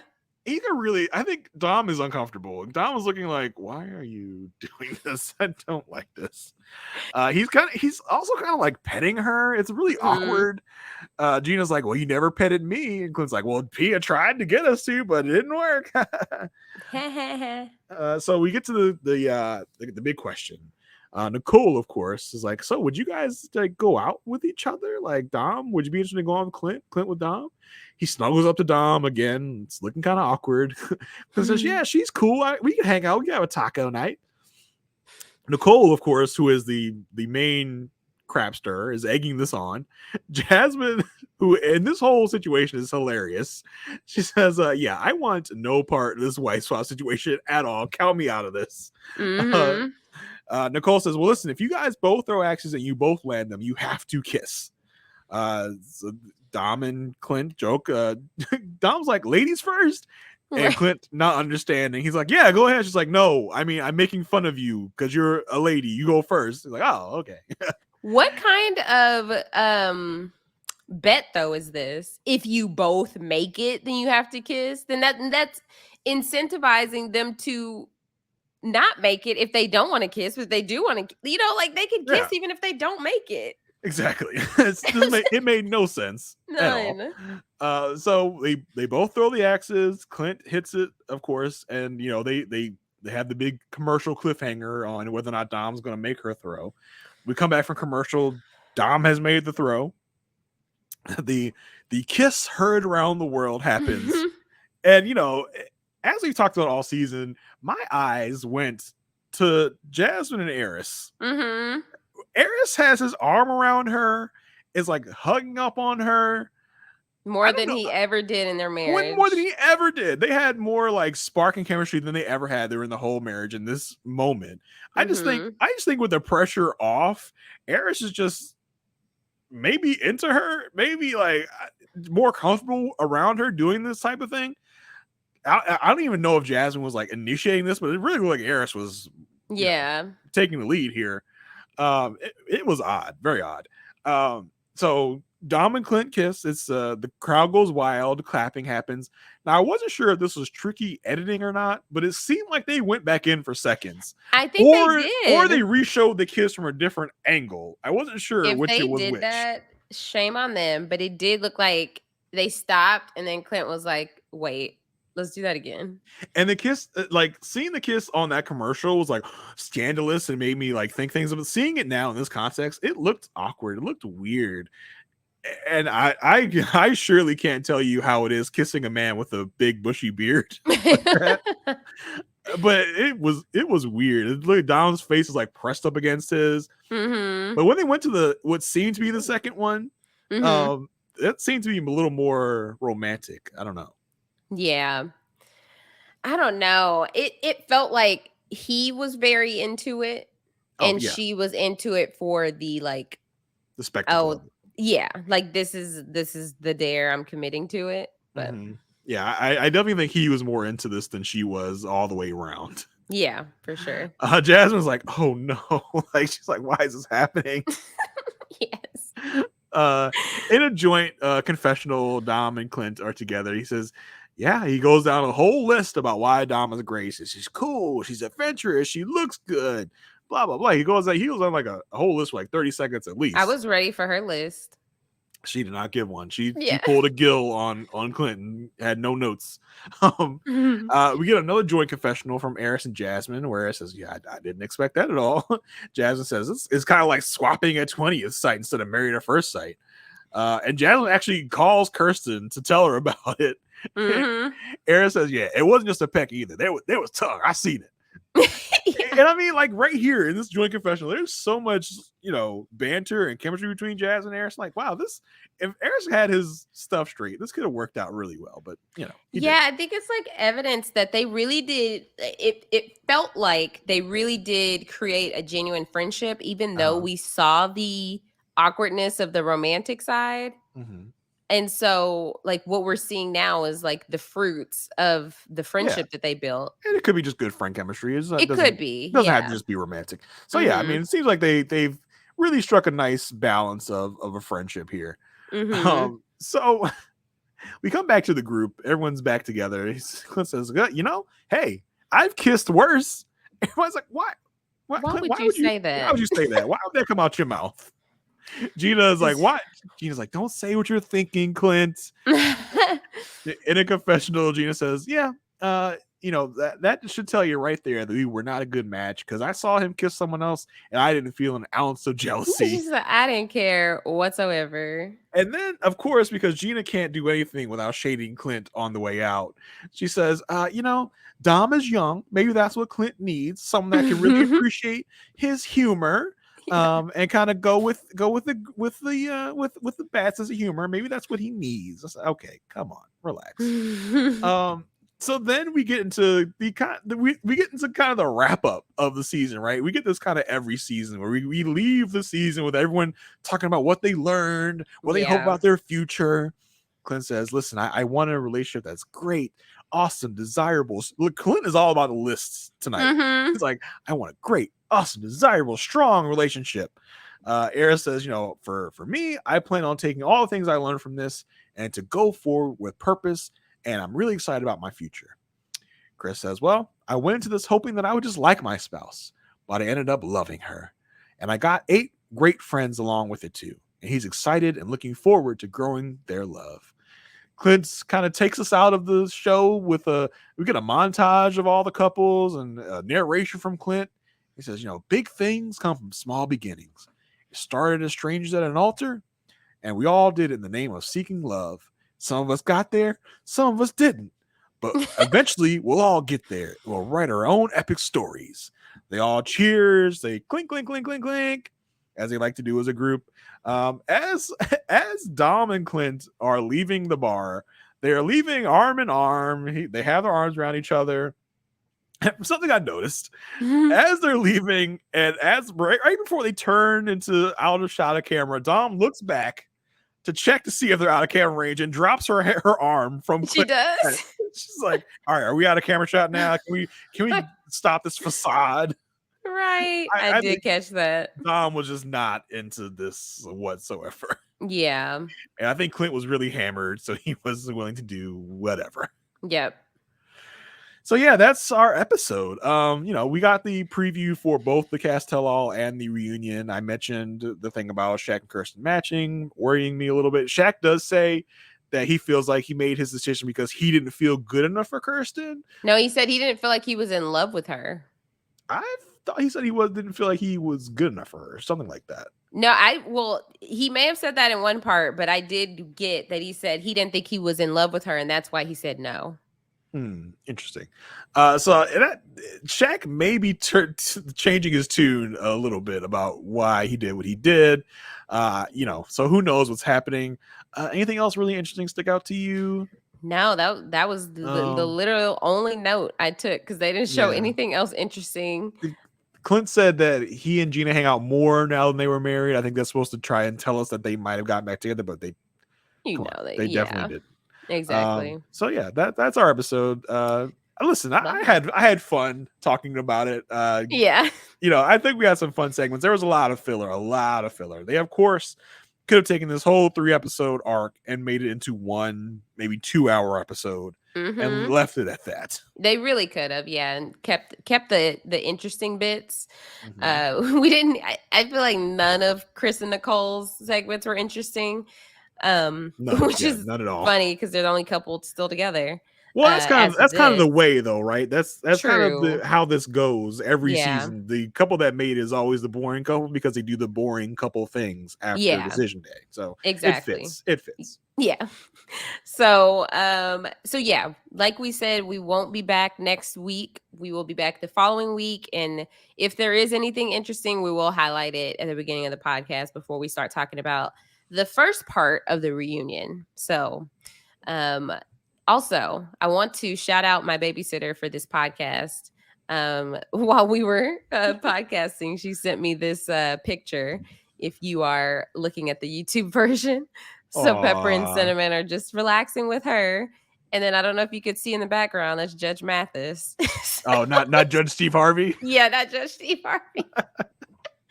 She's watching Judge Mathis. Listen, all I see on this picture is a comforter on top of a comforter. It's like, looks like a fuzzy blanket on top of a fuzzy blanket. Right. Yeah, that's a dog, and then that's a dog. Yeah. So, like we need one of those Madden highlighters. Like this here's one dog, this is the other dog. You're confused. Yeah. Good old Judge Mathis. But yes, thank y'all so much for sticking with us. We've been having a great time this season. The last 2 podcasts of this season will be Reunion Part 1 and Reunion Part 2. Make sure you go join the Facebook group Perfect Match Podcast. This week, the password is Hank is Possum. So make sure you go join the Facebook group. We have a lot of fun in there. So I've been appreciating people still joining the Facebook group through the post-decision day. So that's been great. Also, make sure you go subscribe to the Love at First Sight feed. Jason, where can people find you? People can find me on Twitter at JAYR10. At AYSHA. Yeah. At JAYR1085. I tweet every now and then about nonsense, really. You can also find me coming up on Post Recaps. I have a couple things coming out starting June 21st. The show Secret Invasion from the Marvel MCU universe that Asia does not watch is coming out, and I will be covering it with Sasha Joseph over on Post Recaps. I have another Post Recap show in the works, but I'm not technically legally allowed to talk about it yet. I will talk about it when it comes up. So stay tuned for that. Just stay tuned to Twitter altogether to see what I'm up to. How about you, Asia? Yeah, so right now it's just this. And then, of course, we're wrapping up The Ultimatum Queer Love with Mary Kukowski and Dr. Evie Jagoda. We are going to be talking about the finale and the reunion this weekend. So look out for that podcast either, Sunday evening, hopefully. And so, yeah, very excited to talk about that because I have plenty of thoughts. And yeah, anything else that I'm up to, I will tweet about it. You could follow me at Asia Like Asia. That's AYSHA like ASIA. And follow me on all social media, Twitter, Instagram, TikTok. I post a couple TikToks, but really where I thrive are my dog's TikToks. That's at Malshi Poo Sisters. Where you thrive? You mean your dog? That's where they thrive. They post the content. Yeah. I mean, I've been trying to step up my voiceover game, but Jason doesn't understand. I have no clue what you're talking about.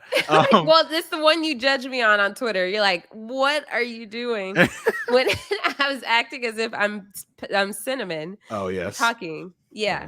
Oh, Asia, I just want to check with you before we sign off. Scale of 1 to 10, the negging that you took this episode, where are we at? We were probably at like a 2 because you kept stopping yourself from trying to like borderline negging. So you watch it. So more negging is what you need. Right. I need you at a 10. Okay. All right. Right. So thank y'all so much for sticking with us. Hopefully you enjoyed this. Hopefully it brought a smile to your face at some point. But hopefully it got you out from under that desk. Yes, please come out from under the desk. But we will see y'all in 2 weeks. Bye.